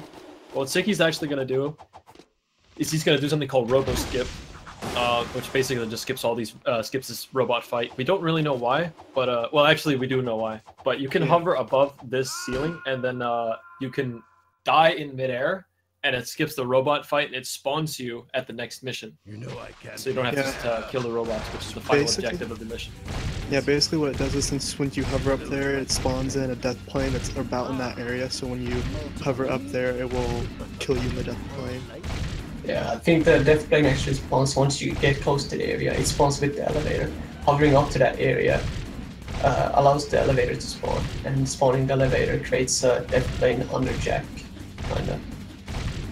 Yeah, so Vaser might be a tiny bit off, so he's going to hover high, so that he's going to make that hover. Yeah, an issue with crew, well, the crew hover right here is that if you actually hover too high, the game will soft block. Siki had a lot of problem with that in his early days. Speaking of crew, might as well talk about the fight. So these blobs, they kind of move around pretty randomly, like they come to you, but it's actually pretty notoriously easy to die on this mission in a race. Just like a basic, there's not really a whole lot to it, but it's just if you're not paying attention, you can just die. Yeah. And if I may mention, multiple memes. Well, memes. Oh, Vaser, he got the wrong checkpoint in. For some reason, sometimes I saw Vaser, he got a really weird like hover into the room, and if for some reason it's sometimes you don't know why really, but it can give you the other checkpoint which is inside the bot, like the factory, and he got that, which is really unfortunate. So he now has to, go back. Oh, he's doing the strat. I love this strat. This was the final strat that was found in Jak 2 before the hover was found. I'm serious. Oh, really? Nice. Yeah. It was the final Jak 2 strat, rather. You can do something there called an ABBA bounce. And there was a known tasser called Ababob who went to Jak and he found like 1 or 2 glitches. And that was one of the ones he found. If you press X within a 3-frame window of a ground pound on specific surfaces, you can get a really high boost. And I think Vaser got that within like the first 2 tries, so that was really quick reactions. Yeah. Coming up on Siki's screen, there's a small cut. There's a funny interaction you can do with the wall here. If you just go close to the wall, as you're gonna see, you can actually just trigger the cutscene through the wall, and you'll be put in the mission inside the Naughty Otzel. Yeah, it's gotta go up against that wall right there. Let's go, Naughty Otzels. AKA Team Anime. Yeah, let's go Team Anime.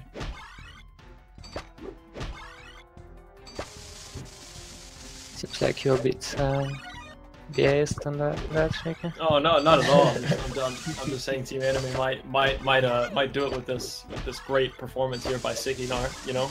Yeah. Yeah, Boomer is back on. It's not that far beyond. Yeah, I wouldn't say he's that far behind. No. Yeah. He's definitely still on like 104, 103 pace, I think. Yeah, maybe? 104 maybe. what's kind of happened with him recently, and the fact that he's still this close in the race is very impressive. Yeah, sure. Technical issues, in my experience of all the years I've done of streaming, is one of the most irritating and like annoying things to deal with. Just because sometimes there's nothing you can do about it, so you just have to sit there and do it.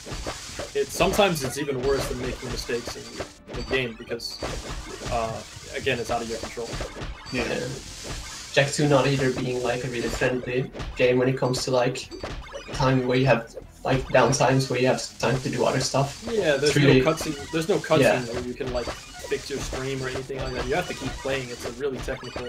Yeah, there's no real big breaks in this game, so really nice to see him still so on pace after having technical issues. Thank you, Something for playing that so safe. Oh my god. Yeah, just a notorious soft lock at this point.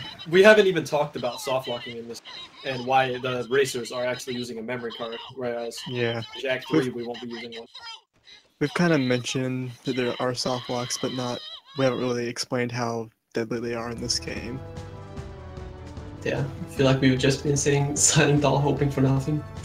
Yeah, we've been just sitting here like, oh yeah, soft locks. Right. Yeah, this game likes to just soft locks sometimes. You just freeze and there's usually nothing you can do about it. And then Siki over here is doing underport skip, which we will explain when Phaser gets over there. Yeah. Or Boomer.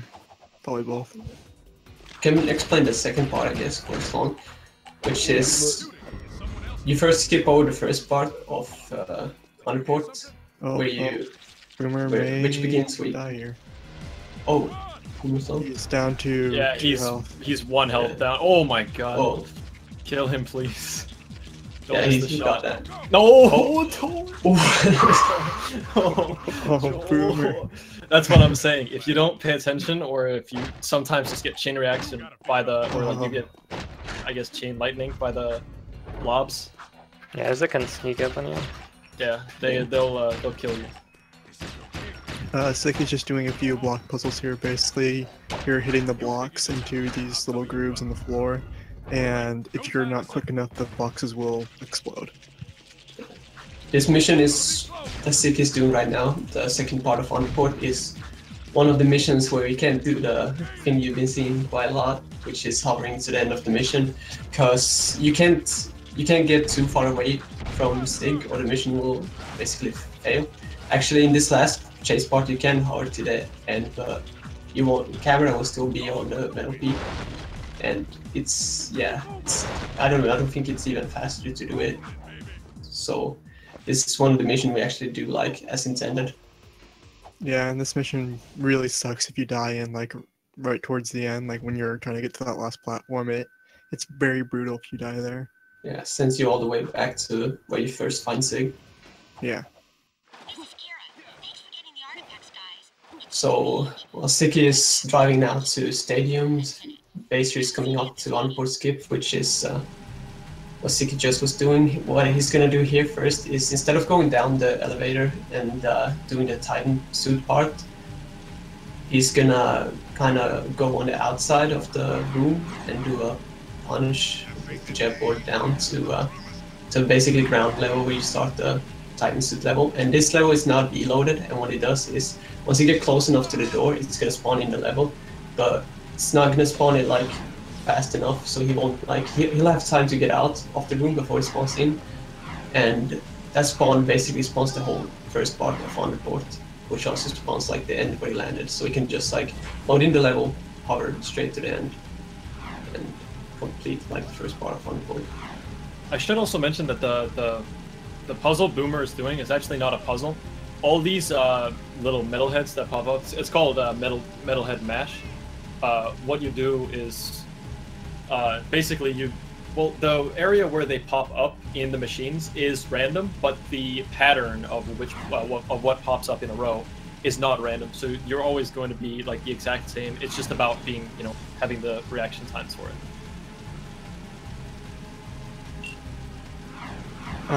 Here where Siki's about to go to, when you're entering Stadium, there's a not a high chance, but there is a fairly decent chance of soft locking here, which is very scary since it's so close to the end of the run.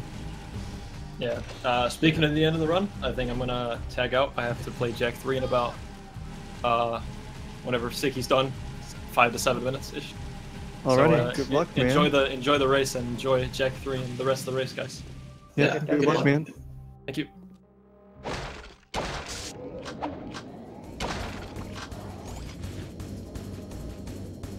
Okay, so for this mission, you're kind of have to watch your ammo to make sure that you don't run out, because you need to save enough yellow ammo for core at the end of the run. Yeah. What you basically want to use here is blue and red ammo mostly on this escort mission, because that's the yellow and purple is what we'll be using mostly for it's the only thing we're going to be using for. Yeah. So it's red and blue here basically, and all you have to do is there's nothing really you can do to speed up this fight. It's just you just have to protect the guys pretty much. Yeah, basically just try to avoid letting the same monsters get hit. I mean, yeah, sure, if they get hit, it's not going to, lose you too much time, but just try to avoid that.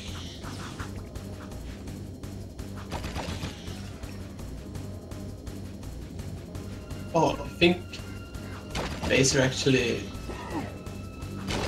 Yeah, Baser seems to have had a death on the board. Oh. Oh, no, actually, yeah, I thought... Wait. Oh, yeah, no. I thought Boomer was done with underboard and got ahead, but he just, Boomer did Boomer not, missed yeah, underboard. Yeah, alright, that's why then. Yeah, so Baser did not have a death, probably.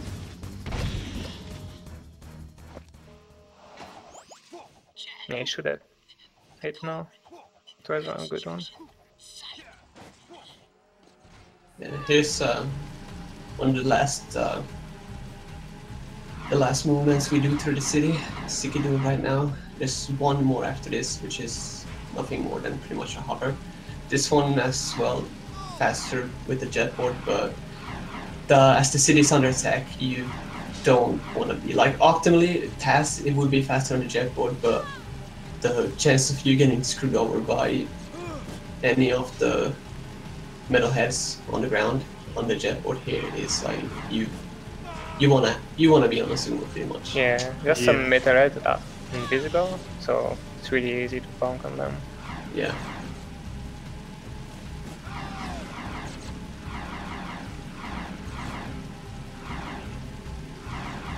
So Sticky's coming up on construction site. Used to be a very scary mission in the run because it used to soft block almost consistently back in the day, back in the 145 days. But I think we've kind of figured out a way to avoid the soft block. Yeah, the soft block basically is usually what happens if you enter the construction site too fast, it usually soft blocks. Or another theory also that having an enemy kind of like walk into the place also causes this to soft block because they're not really supposed to be there. But City got in smooth without anything happening, so that's fine. Basically all you want to do is let the door open for a bit and not rush it. Which is probably it looks like it's good. Yeah. Until he completely walks out the door, but hey, it looks like for right now he's going to be fine, and then Sicky's going to be doing another death warp here. He's going to be hovering over a wall, which in turn will spawn him closer to where he needs to go. Oh, yeah. Missed that one. So he's going to do a reset warp instead, which is right here. Yeah.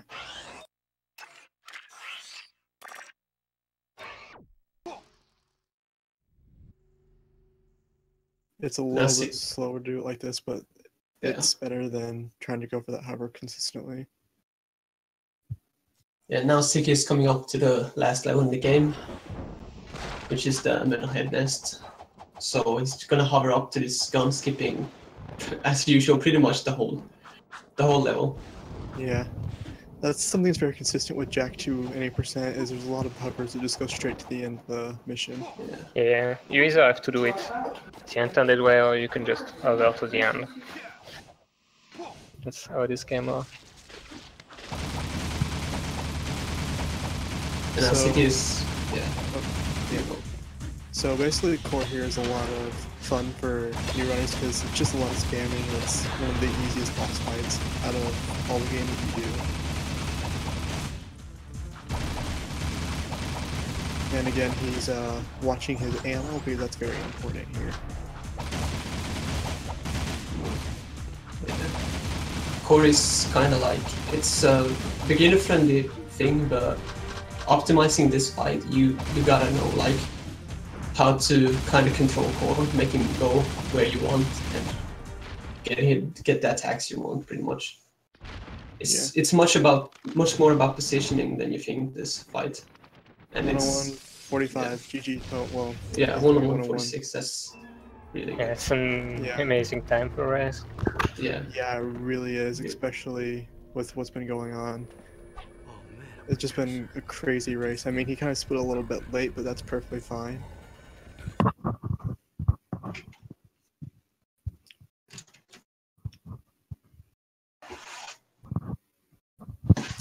And now they're changing over to Ricky's stream, and it looks like he's already almost done with training course. Training course, yeah. As was our Jak and the first level is pretty heavily movement based, but we didn't really see much of it.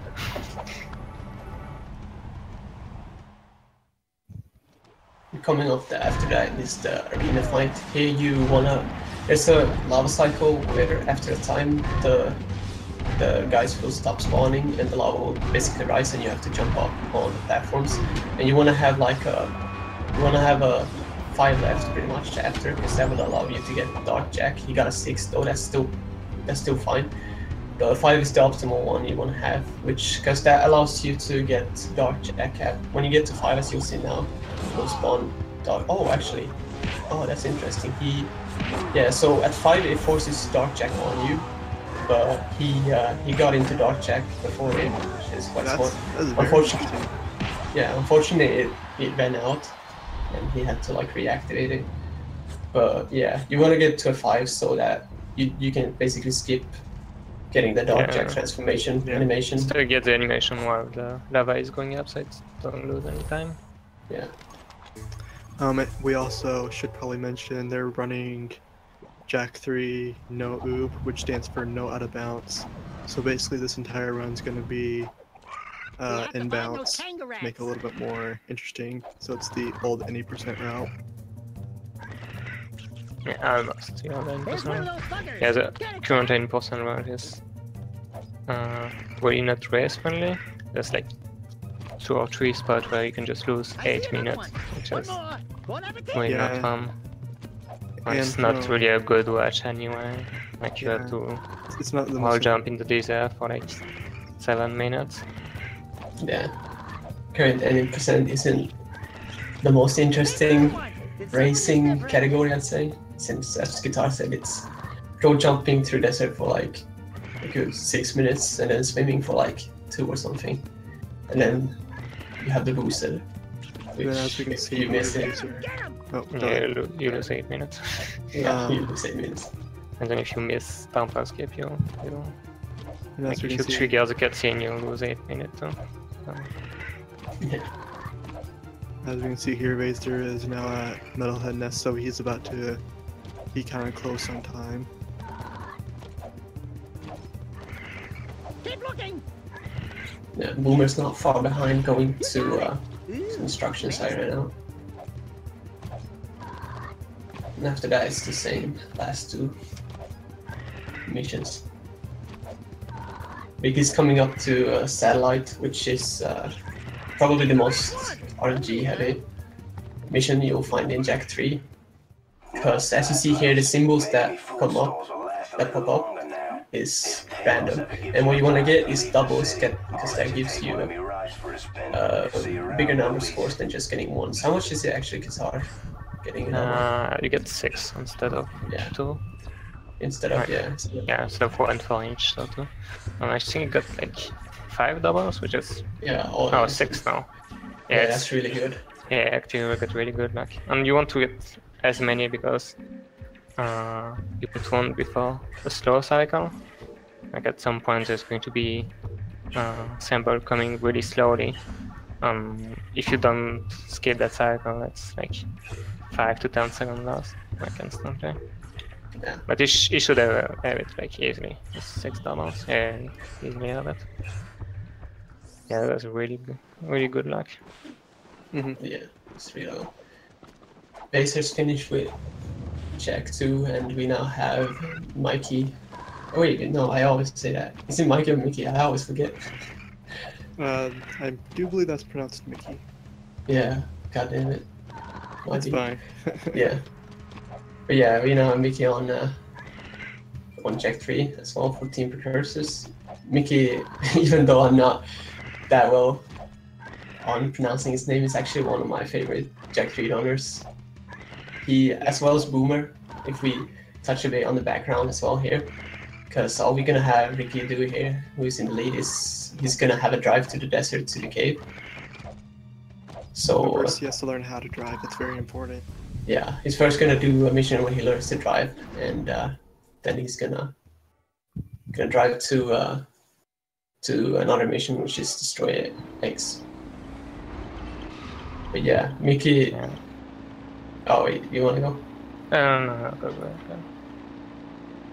Yeah, if you touch a bit on like the backgrounds, the runners here, Mickey, as well as Boomer, he's one of the guys who actually started Jak 3 quite at the same time as me. He didn't run for much though, and stopped. He actually, I think he even took off his time from the leaderboard because he wasn't that fond of Jak to begin with, and went back to Spyro, which he was running then. But he recently got back to Jak now, and he got good really quick as well as Siki. Really impressed by how fast Mickey got good, and it's definitely one of my favorites, like favorite people to watch when it comes to Jak 3. Hello, boys. Oh, I love Boomer. I'm here for the commentary. I heard. Hey, Boom. Right. Hey guys. Oh my god, these technical issues. I'm so sorry. Oh, yes. Like, I was trying to fix this mid-run, and it just did not work. Like, I had to pause my run to, like, get something done. So sad. Yeah. Oh, well. Yeah, everything considering that was pretty decent for what was going on. Decent at best. Decent at best, that's about it. With all the technical issues, I'm impressed definitely how good you kept up still. Yeah, it's very good. We talked about it too, it's not easy to handle like technical issues in speedrun of Jak 2. Yeah, I'm really surprised when you came back live that you were not on that far behind. Okay, so Rig is coming to Cave Skip right now. Yeah. So we're not exactly sure how this works, but if you park this little car right on those eggs and just stand on it, if it like bounce a bit, you can do some weird stuff. Yeah, you basically, I think the theory right now, right, is that you kind of push the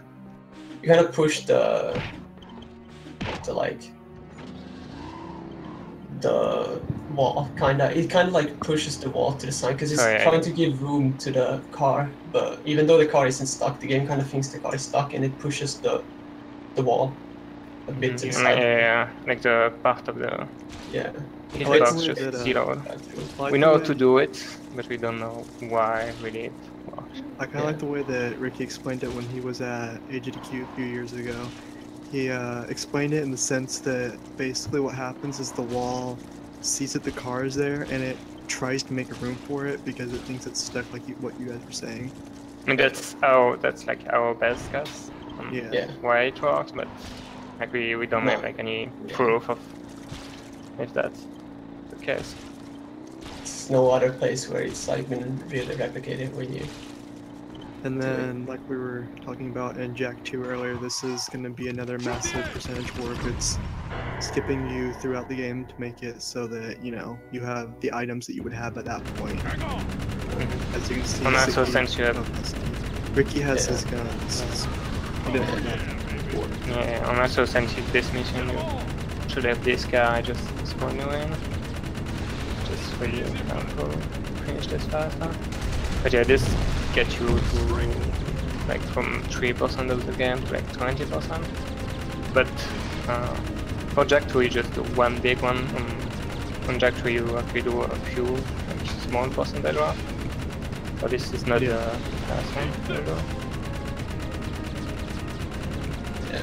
And if you're confused why he suddenly has a different card here in Destroy Eggs, it's what we do is we take the top puppy, which was the card he was driving for, to this place, and as we get into this room and he activates the like egg icons, we know that we're basically on the mission to destroy eggs. So destroying the card will give us the card we're supposed to have on the mission, because this mission is set to having the Kill Stomper, which is the card he's driving right now. So it forces pretty much the card on you, which is what you also want to have for the mission. And then as you saw there, Ricky just did another percentage warp to be able to get closer to the exit of the cave. Reset 1%. Oh yeah, sorry. Yeah. My B.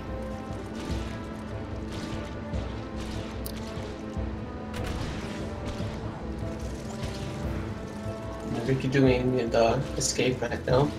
It's pretty simple. Just drive out of the cave. A good time here is basically a 2:16, which is, yeah, he had a 2:16 as well. So really good driving there on his part.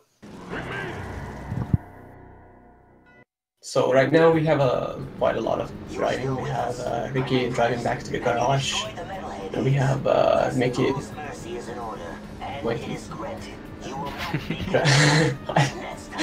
I'm sorry. Mickey driving to Cave Skip, and Goofy also coming up to learn to drive. Yeah, Jak 3 is quite a bit of driving. Yeah, the beginning features quite a bit of driving. So if we go through the runners a bit more, we have Ricky, who is just on commentary as well for Team Noriasos, who's on the left, and he's one who has been around for a really long time. He's here. If we look up on these runners, and probably all the runners as well, he's probably one of the ones with the most knowledge of the game, just because how long he's been around, and he's also done pretty much, I'd say he's done every category, hasn't he? Yeah, he's done every category. Yeah, so definitely one of the, like, with the more knowledge of the game here. Yeah, he's one of the original runners, and he has put more hours in this game than I think anyone has ever put into just about any game, to be honest. Yeah. And on the right we have 14 Crimson Guards. We have Goofy, which is... he's a beast, basically. He holds the record for, I think, at least most of the categories in Jak 3. Yeah, all categories, but all missions, I think. Yeah, I'll say everything except for all missions. Yeah, and he's Yeah, the thing is that he's the youngest runner in the Jak community too. So it doesn't matter how old you are. You can be good at just about any game. You just gotta put the time in. Yeah, Goofy has pushed. Consistent. Goofy has pushed Jak 3 like to probably as far as like a human can push the game.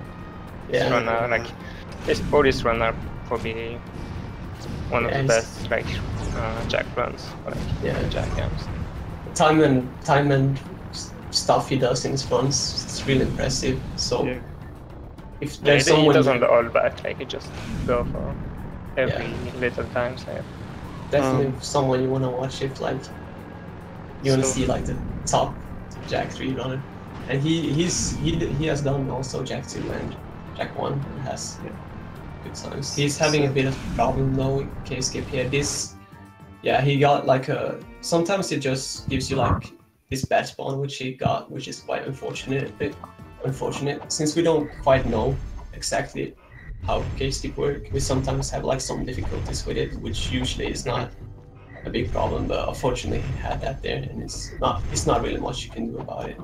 Yeah, you can still back it up by getting the checkpoint inside and then destroying the car so you can spawn back inside. Yeah. We kind of missed it with Ricky, but if you want to Dex it, you can explain Dex Ward. No.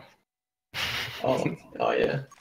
I mean, Guitar you got to be the one to explain it. I don't know who We else. can explain it as me. Yes, there. It's quite weird death warp that we have. Yeah, we don't really understand. Yeah, too it's well, hard to. so. Yeah, it's kind of hard to explain now. So we'll Very we'll explain talk one about it when we decade, right? listen. Yeah. Yeah. So now, right now, everybody's quite on quite the auto scrollers. Ricky doing the glide, which is it's just gliding to the volcano, and Ricky's doing the escape. Goofy's coming up on destroy eggs. Yeah, it's almost So- like an autoscaler. Really not much you can do during this mission. Yeah. Goofy did he had a 905 maybe? Mean to destroy eggs, which is it's good. It's a good time considering he had the bad cave skip. It's really good time, in my opinion.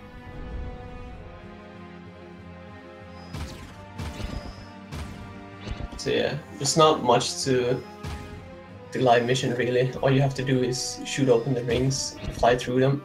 Coming up after that is Volcano though, where it's pretty interesting mission because we still do not have the jetboard, so you would think we would have to kind of like do stuff the intended way, but what we actually do is we do the mission backwards, kinda. We enter where you're supposed to end by doing like a super high jump. Do you want to talk about the concussor super high jump? No, Yeah, maybe? the glitch high jump. Because we'll be seeing that. in You a want me while. to? Yeah, should I? So I what think you have better knowledge of it. So. Yeah, sure. So what they do in this game usually is that they put the end of the mission like near the start, so when you have finished the mission you don't have to go back to it. But it's actually possible to just get to the end from the start. I'll just talk it as we get back in because it's almost there. So there's like this gun you have in Jak 3, but it's not in Jak 1, it's the Concussor gun. This gun actually gives you a bit of height when you use it. Yeah, I see right now. And this momentum can actually be added to the high jump momentum, so you can get like some crazy height. As you can see, allows you to get back to this ledge and get to the end of the volcano mission.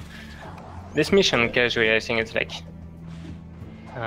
like a 5 or 6 minutes. Yeah, it's like one of the longest missions in the game. So yeah. Instead, what we have him do is we go up backwards to the volcano and we do some jumps up to this platform where the mission ends, and then we just climb the ladder up and we basically complete the mission. I'd say this is a really fun mission in the game because it's not just auto scroller and it's kind of challenging as well. Yeah, it's a set of really hard jumps. Like if you want to do them fast, it's These last two Jak games have a really good consistency of putting the end of the mission right next to the beginning. So usually you can just kind of skip the missions through either good movement or just with the hover like what we're doing in Jak 2. And up next, as Ricky now is complete with Volcano. Okay, we should probably get to Mickey for the Dex off. Oh yeah. Mickey's coming up on the Dex Warp, which is it's quite weird. We do not know exactly how he works, but he's gonna boost down into the water and go into first person, which kind of hits the death plane under the water, as we see here, and it puts us halfway through the. So for some reason, it gets us a checkpoint halfway through.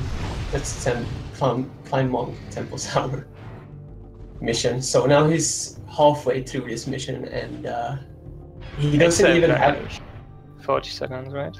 Yeah, it's about 40 seconds, like jumping into the water there. He doesn't even have the mission right now because you actually gotta enter, the place, like the temple, to get the mission.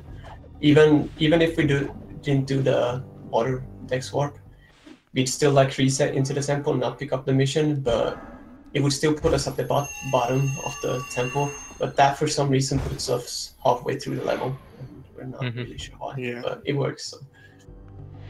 Jack, this is Ashlyn. I'm glad you're still alive.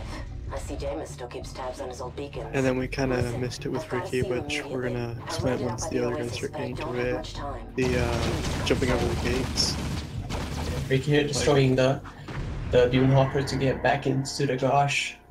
Destroying any vehicle out in the desert puts you back into the garage, and it also works for the dune hopper, which is always parked outside of the temple.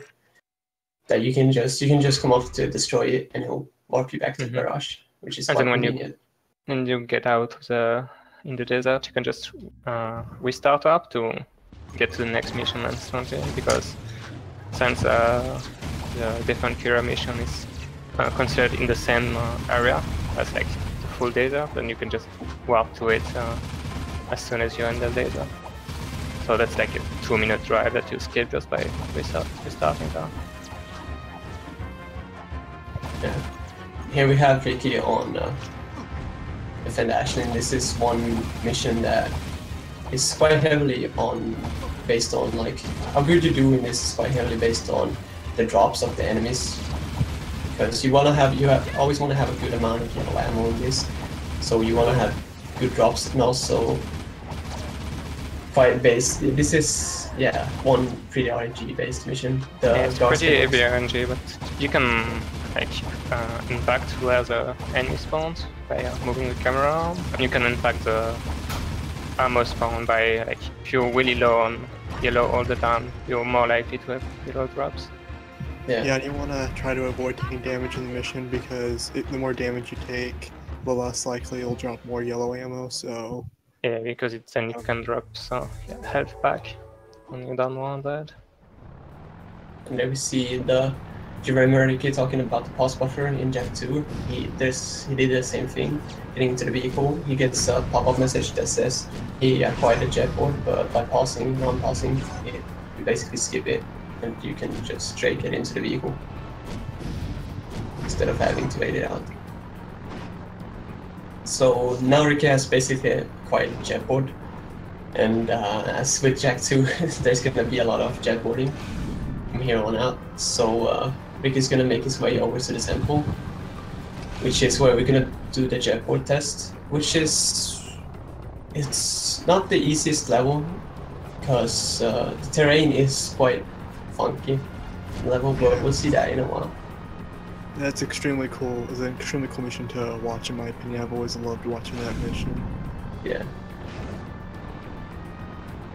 It's a really big part of Jak 3 running is the jet board, more importantly, like knowing the terrains. Like, it's really, really easy as a new runner to just bonk on everything when you're trying to use a jet board. Jak 3 definitely is way worse when it comes to terrain than Jak 2. Yeah. So there's a lot more like little pebbles everywhere that kind of shoot you in random directions. Yeah. If we can explain here, you actually can't do Dex Warp twice. You can only do it that one time. So that's why Ricky's not going for it right now. Yeah. The first time where you have to climb the temple, that's the only time you can get the mission, really. No, not the Dex Warp.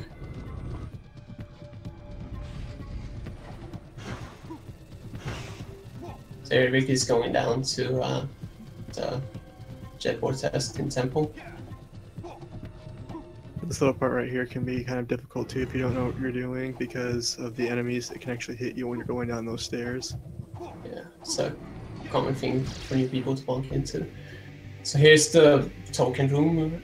All 20% we actually skipped this by doing an out of bounds, but since this is no out of bounds, we have to collect all tokens, and this is quite fun mission, as I said before. But also, like, terrain on this one is a bit funky as well. Yeah. So this one is a lot of knowing terrain when it comes to going fast in this mission. Yeah, they made it. They forced you to like kind of use a jetboard, but at the same time they made like really bad terrain for you. Yeah. So it's pretty funny. Ricky doing a really good job though so far on this level. Also, quite bad if you miss one token because it was some seconds to go back and get it, depending on where you miss it. Yes, and during this small cutscene you can move and Ricky got it like perfectly. You can overtake the door if you have a good angle. Yeah, he went for the blind tapper there too, which is very difficult. Yeah, and got it perfect. Goofy just did the gate hops. Goofy doing temple skip, or at least he's like going over the cutscene trigger. Is that what happened? Oh yeah. That's interesting. I did not know that actually. I don't think that'd be faster at all. Like, well, he just did it for the swag. That's hilarious. Yeah. So what happened right there? There's a pretty huge wall, and it's a cutscene basically, the cutscene trigger. But you can skip over it by using the concussor jump, the glitch tie jump, and yeah, he just skipped that trigger and went straight into the what's it called? Into a little circle, and that's where you get the powers as Jak. Yeah, that's your first light Jak power, I think. Yeah, light Jak. And oh yeah, you get that right away. I don't think that saves any time at all, but that looked pretty funny. Yeah. Hey. Maybe for it does. I mean, everyone else is doing it boring. Might as well do it cool like Goofy. Let's be honest with you. I've been seeing a lot of cool strats from Goofy at the temple climb. Unfortunately, we did not talk about. That was just so insane. He did a lot of proxies off of like little spots to get some extra aid. That's really interesting. Yeah, well, Goofy. Yeah, sorry. Go ahead. Yeah, Goofy definitely one of the like best temple climbers. If you put it like that. He's like he puts out like such amazing strats on the temple climb. It's insane. He does some of them in the runs. Really, it's really entertaining to watch him. Like they don't seem RTA viable, but he does them anyway. Yeah. Yeah. He did say he does want to put up a good show, so expect more from him. Bottom right is definitely something to pay attention to in that case. Yeah, and here we have Ricky coming up to Eco Mines. Here is actually this part. Usually, he actually dropped the hover, which is quite unfortunate. But this part actually, I think it's still in no loop is viable. There's a proxy you can do which sends you pretty high up, and you basically fly to the end of the level. This is faster though. Yeah, this is faster though, going around. And he actually that's really unfortunate. Even more unfortunate. Yeah, I haven't even seen that before. Oh wow. He got shot by one of the lizard things into the death trigger. Death plane. Yeah. This other is definitely not an easy one. Yeah, definitely not something that happens a lot. I don't think I've seen that ever, as I said before, so that's really unfortunate. Yeah, sometimes these metalheads just like to mess with you, to be honest. Like, it's just, there's nothing that you can really do about it. They just kind of do bad things. Yeah. What is coming up to now, as we had in Jak 2, drill platform being one of the hardest jetboard mission in that one. This is Jak 3's one. This is Eco Mine with the jetboard, which is This may be like the favorite mission of like almost all the Jak 3 right now. It's the most to go through. Yeah, it's really satisfying to nail the movement in this one. Ricky had to like stop a bit, but yeah, pretty good. Except one through it. Yeah, except one stop. He did a really good job. Yeah, mostly you just don't want to die. Yeah. Again, this is another one of those really cool missions that you can kind of just watch. It's very entertaining. We can do it's probably the most impressive mission. It's done perfectly. Yeah. Mickey also doing a really good job with the jetboard test in Temple. From what I saw, he didn't do any mistakes. I catched the half bit, but it looked pretty clean from what I saw. It's really good. Goofy's coming up to that now as well. So what Ricky's gonna do here, as he's doing bomb train, is he's gonna stand here for a while and spam his shots because he wanna hit the switch down there. As you saw, he hit the one turn blue, but there's also another one around the corner, which, as you can see, you don't know if you hit it or not, but that's the most consistent spot where you wanna stand and spawn and spam. You can see like if your shot goes toward it, but you're never sure if you hit it. And the only time and he missed the like shot. He didn't get it, It's like it's called the magic shot for a reason. Yeah, he would have ended the mission right there if he would have gone there. But he had to go a bit further, and it was a bit of time. But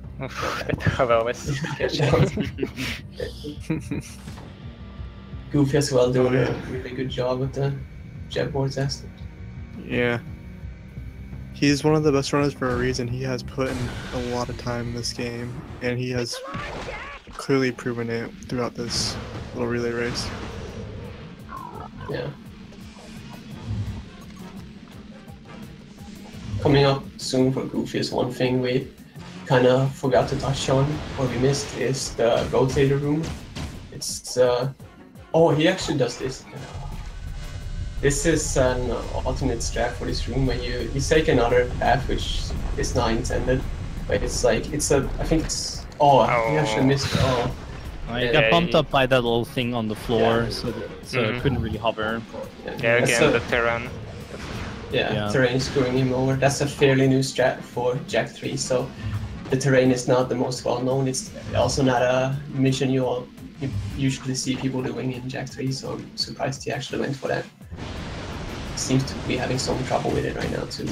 So. But terrain, to be fair, terrain in Jak 3 is not the best anyway compared to Jak 2, for instance. That's why I, for instance, just prefer Jak 2. There's not as many spikes on the floor that you can bump off of. Yeah. It's a lot nicer in terms of that, but there are spots in Jak 3 where you can just avoid them. If you know your strats, if you know your stuff right, then you can skip most of it really. You're not gonna run into any issues. Did I skip? It's jetboard. There's one thing where he's going for the jetboard on the spinning pipe. If I can mention for the fight that Ricky's doing right now, a lot of new runners will actually try to kill those enemies that the precursor has shot out onto the platform. What you basically want to try to do is shoot the enemies off the platform because it saves a little bit more time. Yeah, and you can instantly jump to the third pillar every time and start spinning and shooting, and you can like full speed before you're shooting and get the cart really fast. So you don't have to jump from one pillar to another. Yeah. Ricky, coming up to the last chain of missions in the game. After you enter this area, there's really no going back to the main city, which is also the only time we will be seeing the city from Jak 2. While it's a bit in ruins. Yeah, so we just finished Act 1 of the 3 act of the game. They just put the end of Act 3, the very end of the game, right here at the end of Act 1. So with a jump over, you can just get to the end of the game. Which is another massive percentage warp. Basically, we're about 90% through the game now. Yeah, you skip from 40% to 96%, I think. Yeah, since you're not supposed to be able to get up there before really late in the game, at the end of it. Yeah, it seemed like Mike got the magic shot. You saw he ended the mission much earlier than Ricky did. He did a really good job on that. Okay, probably should watch Goofy's. Yeah, both Goofy and Ricky right now. Going to be really nice. He's a person really hard. Ricky was kind of screwed over there with the enemies.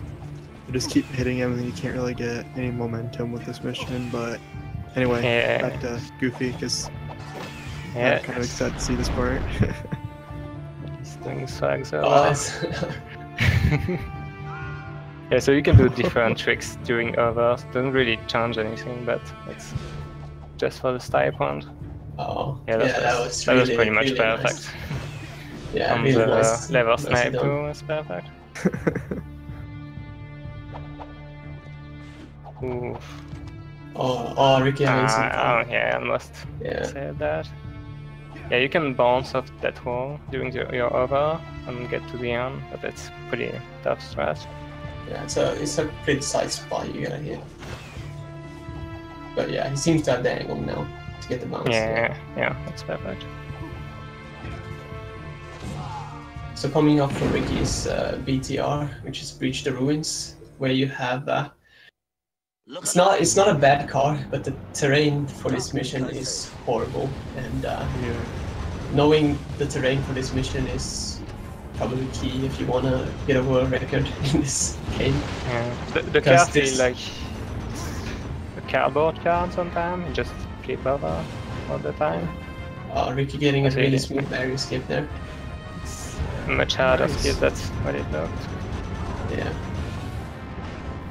Yeah. Since this mission is in every category, since it's the end of the level, it's really good to know the terrain. One of the best at this level, of course, is Goofy, and definitely looking forward to seeing him doing this level because he knows the terrain best out of all runners. Pretty sure. And like what Boomer said, he's apparently going to be trying to show off the game here. It looks like Ricky has kind of failed tar skip for the first time, so when we get there, Guitar, I'll leave that up to you. Is it me jump? Yeah, this is just a smaller jump you can use. Let's say like 2 or 3 seconds, depending on how well you get it, compared to like go in the corner, like Ricky had to back after. It can be really annoying though, because the terrain there can just push you on the side. But yeah, this mission is probably one of the most important missions to really practice, because like okay runner will get like 220 to 240 on this mission with like an okay BTR, but like a good runner can get up to really low to like 210 or something, so you can lose a lot of time just by not being really good at this mission.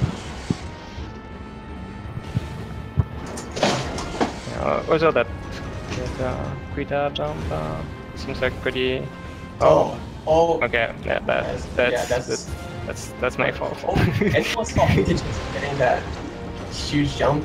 Mickey right now on getting through the Palace Ruins is one of the hardest levels as well, because of the terrain being, you can see as it gets to the next area there's stones and just junk everywhere that you can bonk on, and as well as doing this with enemies, it just adds to the difficulty, unlike normal 80% where you do this without enemies.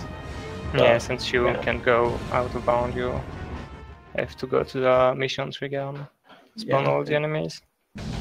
Mickey doing a really good job on House Ruins though. Yeah. Get the bounce.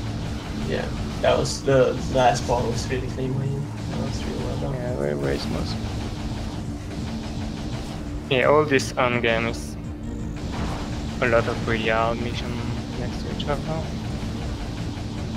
It's a really intense endgame, other than the mission Ricky's on right now, which is a bit of a break. Yeah. Goofy as well now coming up to House Ruins. Goofy as usual, he does some jumps and stuff that others do not hear.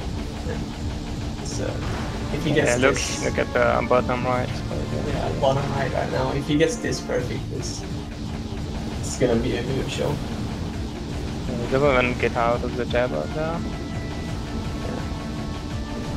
Like usually people line up like getting out of the jet bar, but he would have bonked there, so yeah, it's just a bit of a bad angle, but that's alright. That's a common thing to not get.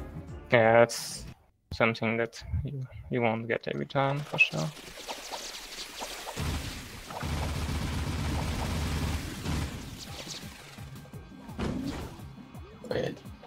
It's still very smooth for now.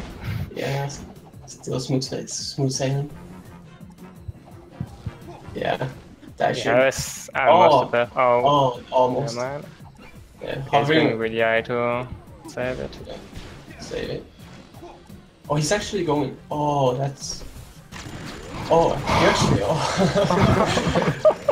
oh, that's impressive. That tower for some reason has like stand points on the walls, and there's a proxy actually you can do, which sends you really high, where you just like jump like against the wall. It's, Yeah, I didn't know it was on that side either, so it's. Really yeah, nice use of that texture like really creative.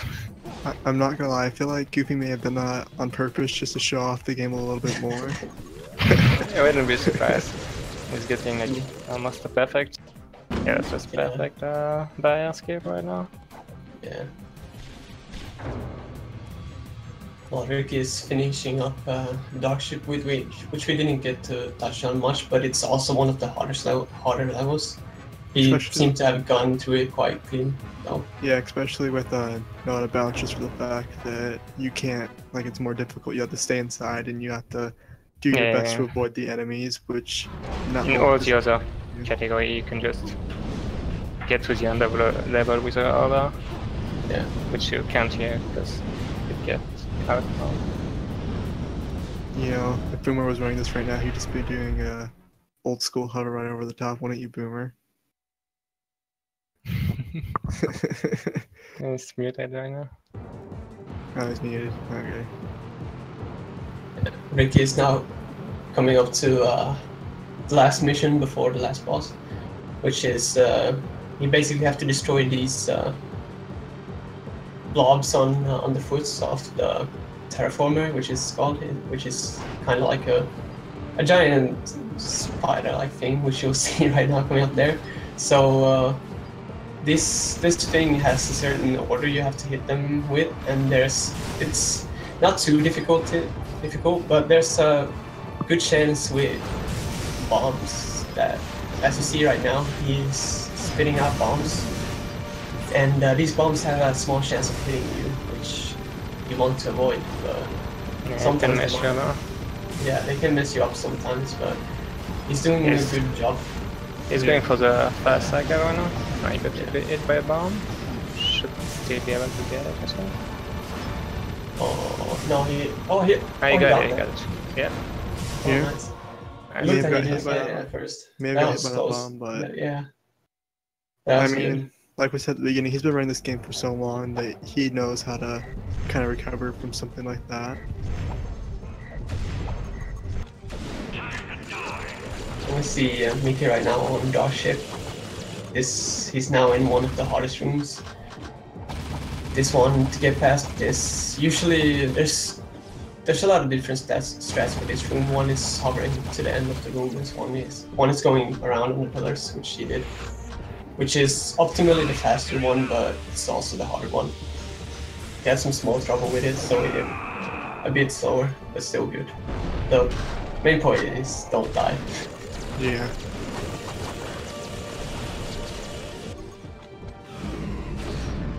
Goofy right now entering Dark Ship as well.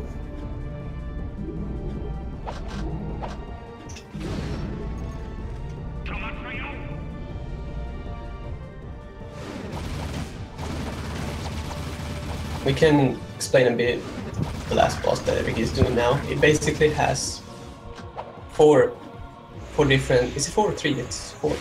Yeah, it's 4. 4 phases, yeah.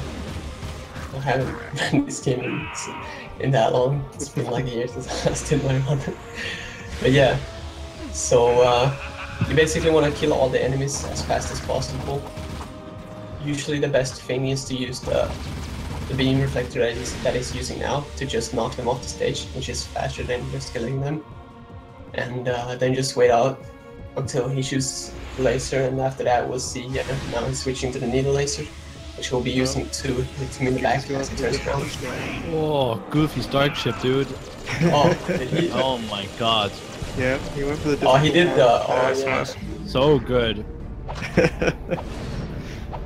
Hey, man. This game has so many opportunities to show off its cool movement. Yeah. It's awesome.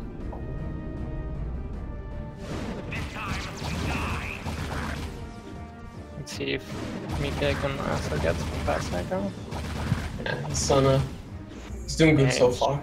Yeah, it should be in the bag. Yeah. This one is a bit tricky where you gotta hit the one like kind of behind the foot, but yeah, he got it down. It's really well. Really good. Good job, Mika. Goofy is coming to terraform now as well. Looks like Mickey got fast cycle there. Yeah, he did.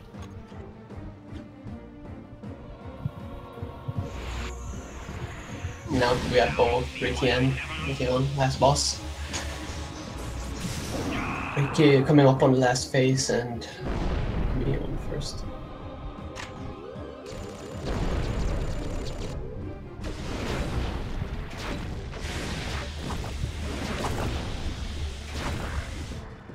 Goofy's coming up to Terraformer.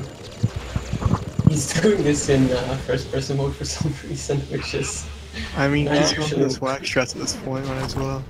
Yeah, not usually what you do, but... Yeah, No, this is the time just trying to show. Yeah. It's a lag reduction strat. Yeah. He easily saves 10 seconds, boys. Come on, start doing first person.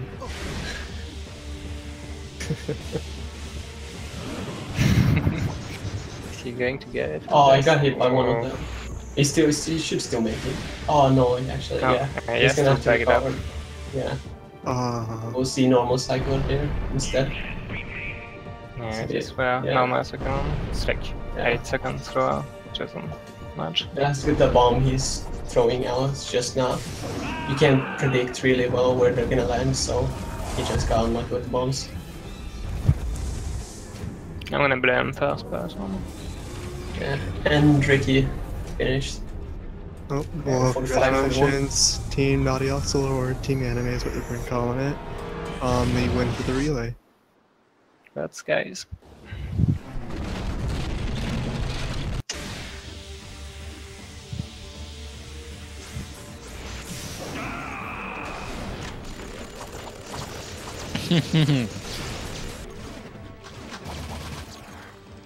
Team Anime boys. Yep. Nice work, Ricky. Good job. Yeah, it was a really good team effort there.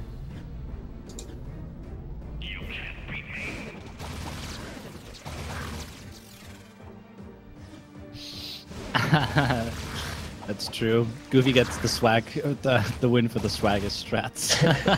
Yeah, most definitely. Yeah, Mickey and Goofy both looking to get really low times in this. Not the lowest, but... And we should have 44, I think, each. Yeah, 44 both, probably. I feel you, Ricky. Like, happened, that was like, to me that was the same when my internet dropped out. I was like, come on, man. I was just really tilted as soon as that happened. Yeah, I feel you.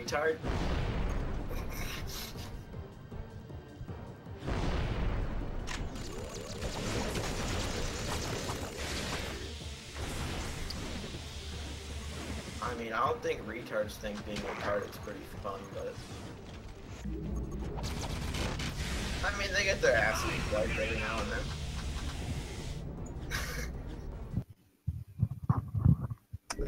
Yeah, Mikey's on. Yeah. Mikey on last. Oh, go ahead. As I say, it looks like Mikey is pretty close to being done here. Yeah, finishing up last phase. Should be just this laser and... Oh no, it's actually... Oh yeah. Still one more wave of enemies. Yeah, it's going to be a low 44, which is a really good race time.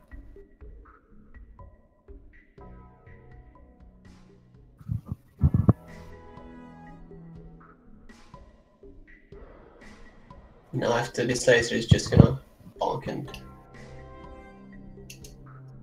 Gonna have him... Yep. See, it's... Yeah. 3 bonks and then 1 shot. Is he gonna go? Is Goofy gonna go for the 360 no scope with the supernova boomer? Hopefully. So yeah, 44-28 by Mickey. Really well. and Precursor finishing on 2nd place. Yep. Congratulations.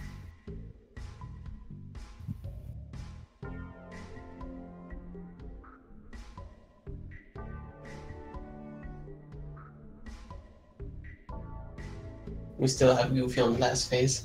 Yep. Let's see what you can do here. Yeah. Imagine he's gonna. Swag. Yeah. If he has enough ammo, he's probably gonna go for the 360 no scope. Let's go. I have my fingers crossed. I'm really hoping he shows that off. Let's see what Connie pulls out. With, He's just. with the piece. He's just taking it with the needle laser. That's a W right there. What? 44, yeah. For Goofy. Really good. Yeah, 44 11. Nice, nice. That's a W right there.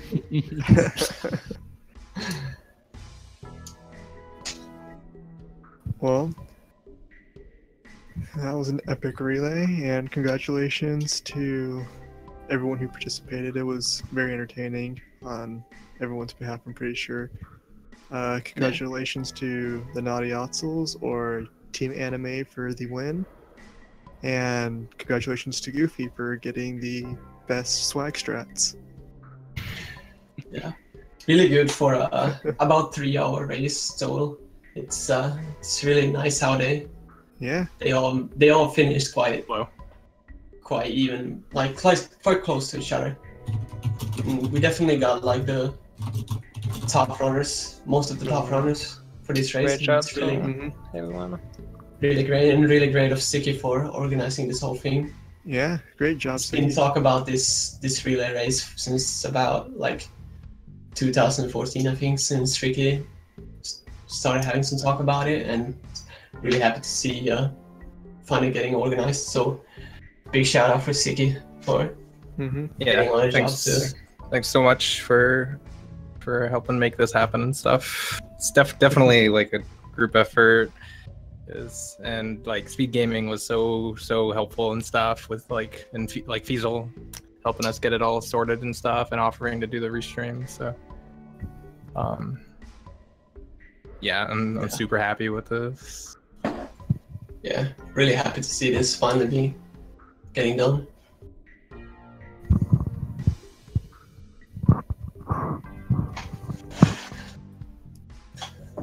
So anyway, big shout out. Will just be. I'm sorry, what? So yeah, I kind of sent you something. I'm surprised you never replied to it. Kind of weird, actually.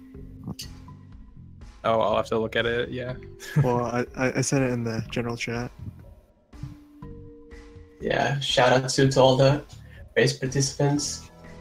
Got Headstrong, Outrageous Josh, Saxman, Signar, Vaser, Boomer, Ricky, Mickey, and Goofy. All did a really great job, in my opinion. Made it a really entertaining watch. Good job, guys. Yeah, every single player that I think just did super well. That whole time there was like something crazy going on each screen. Like especially in that last part with Jack 3, it's just like every other second someone was doing something swag, and we were just like, oh man.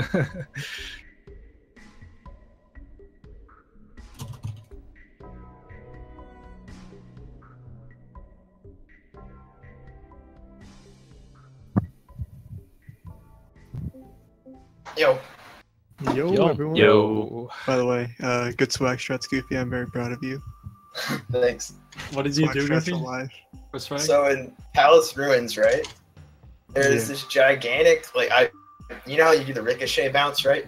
Mm-hmm. I missed that, so I just hovered straight, and then I red gun to like the diagonal side of those two pillars over there, and I infinite jumped off that over to safety. I swear you did that on purpose. I swear. I didn't though. Dude, I got so. Can we do some post thoughts about our runs or our races and stuff? Yeah. All right. I got so tilted after Eco Mine. Oh my god! Did anyone see what happened? Oh yeah, that with was. with the snipe. Yeah. So what happened yeah. was, I'll tell you, Goofy, because you were racing yourself. So I went for the hover, the first hover, and then you know how there's like 2 geckos on the wall. Yeah. So I did the jump side flip, and I went down to the elevator. I was about to fly down, but if you don't jump high enough, there's a death plane that can kill you. Yeah. And usually I always jump high enough, but I jumped high enough, but I got sniped in midair by the gecko on the wall, and I proceeded to die like a few more times because I was incredibly on tilt. Yeah. Dropped him right down into the death plane. It was I got really tilted unfortunate. too. I also fell down at BTR. Oh, my run was awful. I want to know what my BTR time was. I think mine was above 3 minutes, honestly. I saw someone saying your BTR rank was sub 2. It was? Damn, that's sick. Yeah, I saw some coming out of it. That's really Really, well. 202, I swagged out 202 is what Yankee said. Oh, yeah, okay. Nice. I'll take Oh, that. yeah. What else did I got, like, the biggest thing I hated was, in elevator. I dropped, like, a good minute in elevator. I was really mad about that. Elevator. Yeah, so I go for the strat, right, that you cross over into the other room. I cross over fine, and then, like, at the very end, when you hover back over to the other lane, I just, like, screw up and don't hover, right? And then I proceed to fail that, like, an extra 3 times, and I just decided to go for it normally. Oh wait, you went for the corner cut? Yeah. Oh, yeah. I was styling on that. Nice. I think I did some L1 tricks for sure. I did a swag hover, I think. But yeah, I'm happy with the outcome of the race. Unfortunately, there was some technical difficulties and 1 crash, which out of 9 runs is kind of expected, I feel, as the Jak series. But what is an anime without a revenge, a sequel, season 2? You know? Oh yeah. Team Anime Strikes Back. Yeah, dude. Anime is Top real. 10 anime betrayal, right? Yeah. But hey, we did not have any self locks in any of the games. okay. Well, not any of the games. We didn't have any self locks in Jak 2, which was kind of impressive. Yeah. Yeah. Yeah, but what happened to Josh exactly? I didn't catch that really. What happened? He didn't crash actually. He watched the first minor cutscenes, the really long one. All right. Yeah, that's why he risked that console. I'm not sure that was faster to do, but he went for it. Yeah, so that wasn't actually a crash. It was a silly mistake. Yeah. I see. Goofy's BDR or Reached Ruins was Yankee updating that it was a 158 or 159. Nice. So sub 2, crazy. that's crazy. Also, Siki, one more thing. When you said go, Yeah. Fuso wanted me to sit in a spot where there was audio, so I was quitting out to the menu because I'm like, he's probably done soon. And as you said go, I was right on it. So I'm like, oh shit, I gotta start. Oh dang, yeah. What was your time? Hmm? Did you get a 101? I got a 101.45. Oh Yeah. my Yeah. god. He did great. Yeah, it's like, Sicky, that's fucking nuts, man. That's probably the time of the relay, honestly. Yeah. Yeah. Yeah, really I impressive. couldn't believe it. It was. I think it was mostly because like a lot of the really big stuff seemed to go well, and from there it was just about keeping really tight movement in all the more minor components too, like just keeping it together pretty much. Which there were some hiccups, but yeah, I'm so happy that for the most part it was really smooth. My run didn't go well at all in some points. Like, I failed to boost it right in escape, so that was like a plus 20 right at the start. And I also missed the hover to the tombstones, so that was another plus 20. So I kept this plus 40 time throughout my entire run. And then unfortunately my net died, and I like had to go and fix it mid-run. Oh no. And that was just so awful. Like I had to pause, basically. I had to unplug my internet cable. I had to restart OBS a couple of times, and it ended up working again. But after that, I was just so tilted, just like Ricky, basically. And that's why I messed up on the board. Yeah, I didn't realize that you had to actually stop and fix it. I saw in the chat that there was some internet issue, but I wasn't sure. Yeah. I could have kept going without the stream, but I feel like you know, what's the point then of having this entire like stream set up? You know, if I don't go and fix it. Mm-hmm. I don't know. I just felt like it would be nice for the people if I fix it for them. So I think Boomer is you a did man pretty who well keep- considering the situation. Yeah. Like I mentioned in the commentary, how technical problems is actually the most frustrating thing about streaming, like of all time. Mm-hmm. Like you can lose a run that's one world record pace at the very, very end. You can crash the game at the very end, lose it to RNG. Nothing's more frustrating than technical problems. I'm willing to say that. So Yeah, I agree. Yeah, I can agree. Because having you a can't stream do like anything about it. You just want to do runs, but your internet or your console or monitor, anything is preventing you from doing so. That happened to me in a trifecta run in the last bit of Jak 3. My internet died because my ISP thought it'd be a great idea to launch an update, and then it ended out, by doing so, it ended up killing my modem for 2 weeks. Oh, So I was kind of Oh, fucked wow. anyway.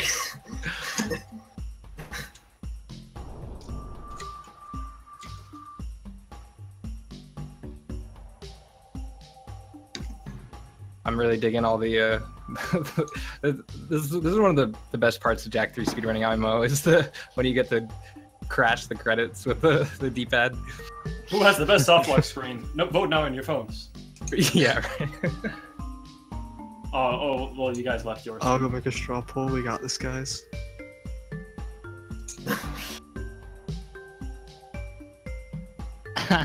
Hello, Run. Jak 2 speedrun machine broke. Understandable. Have a nice day. Alright. Well, I'm definitely down to do this sometime. Remember to watch Sicky's Jak 2 run in Summer Games Done Quick. Please watch that run. Yeah. Yeah, Watch that. just go watch that run. It's gonna be amazing. I can already tell you that now. Thanks. Yeah, I'm so excited. I'm nervous, but I'm super excited.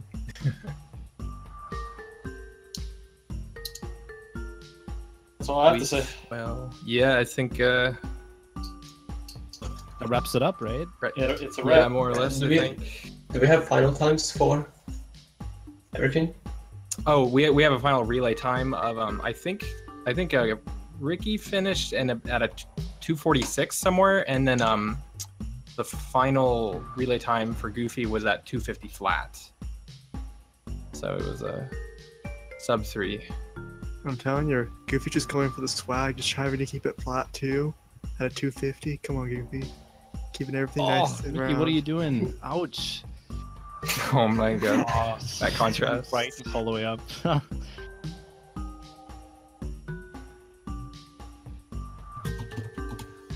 Sweet. Well, I guess There we go. thanks again, everyone.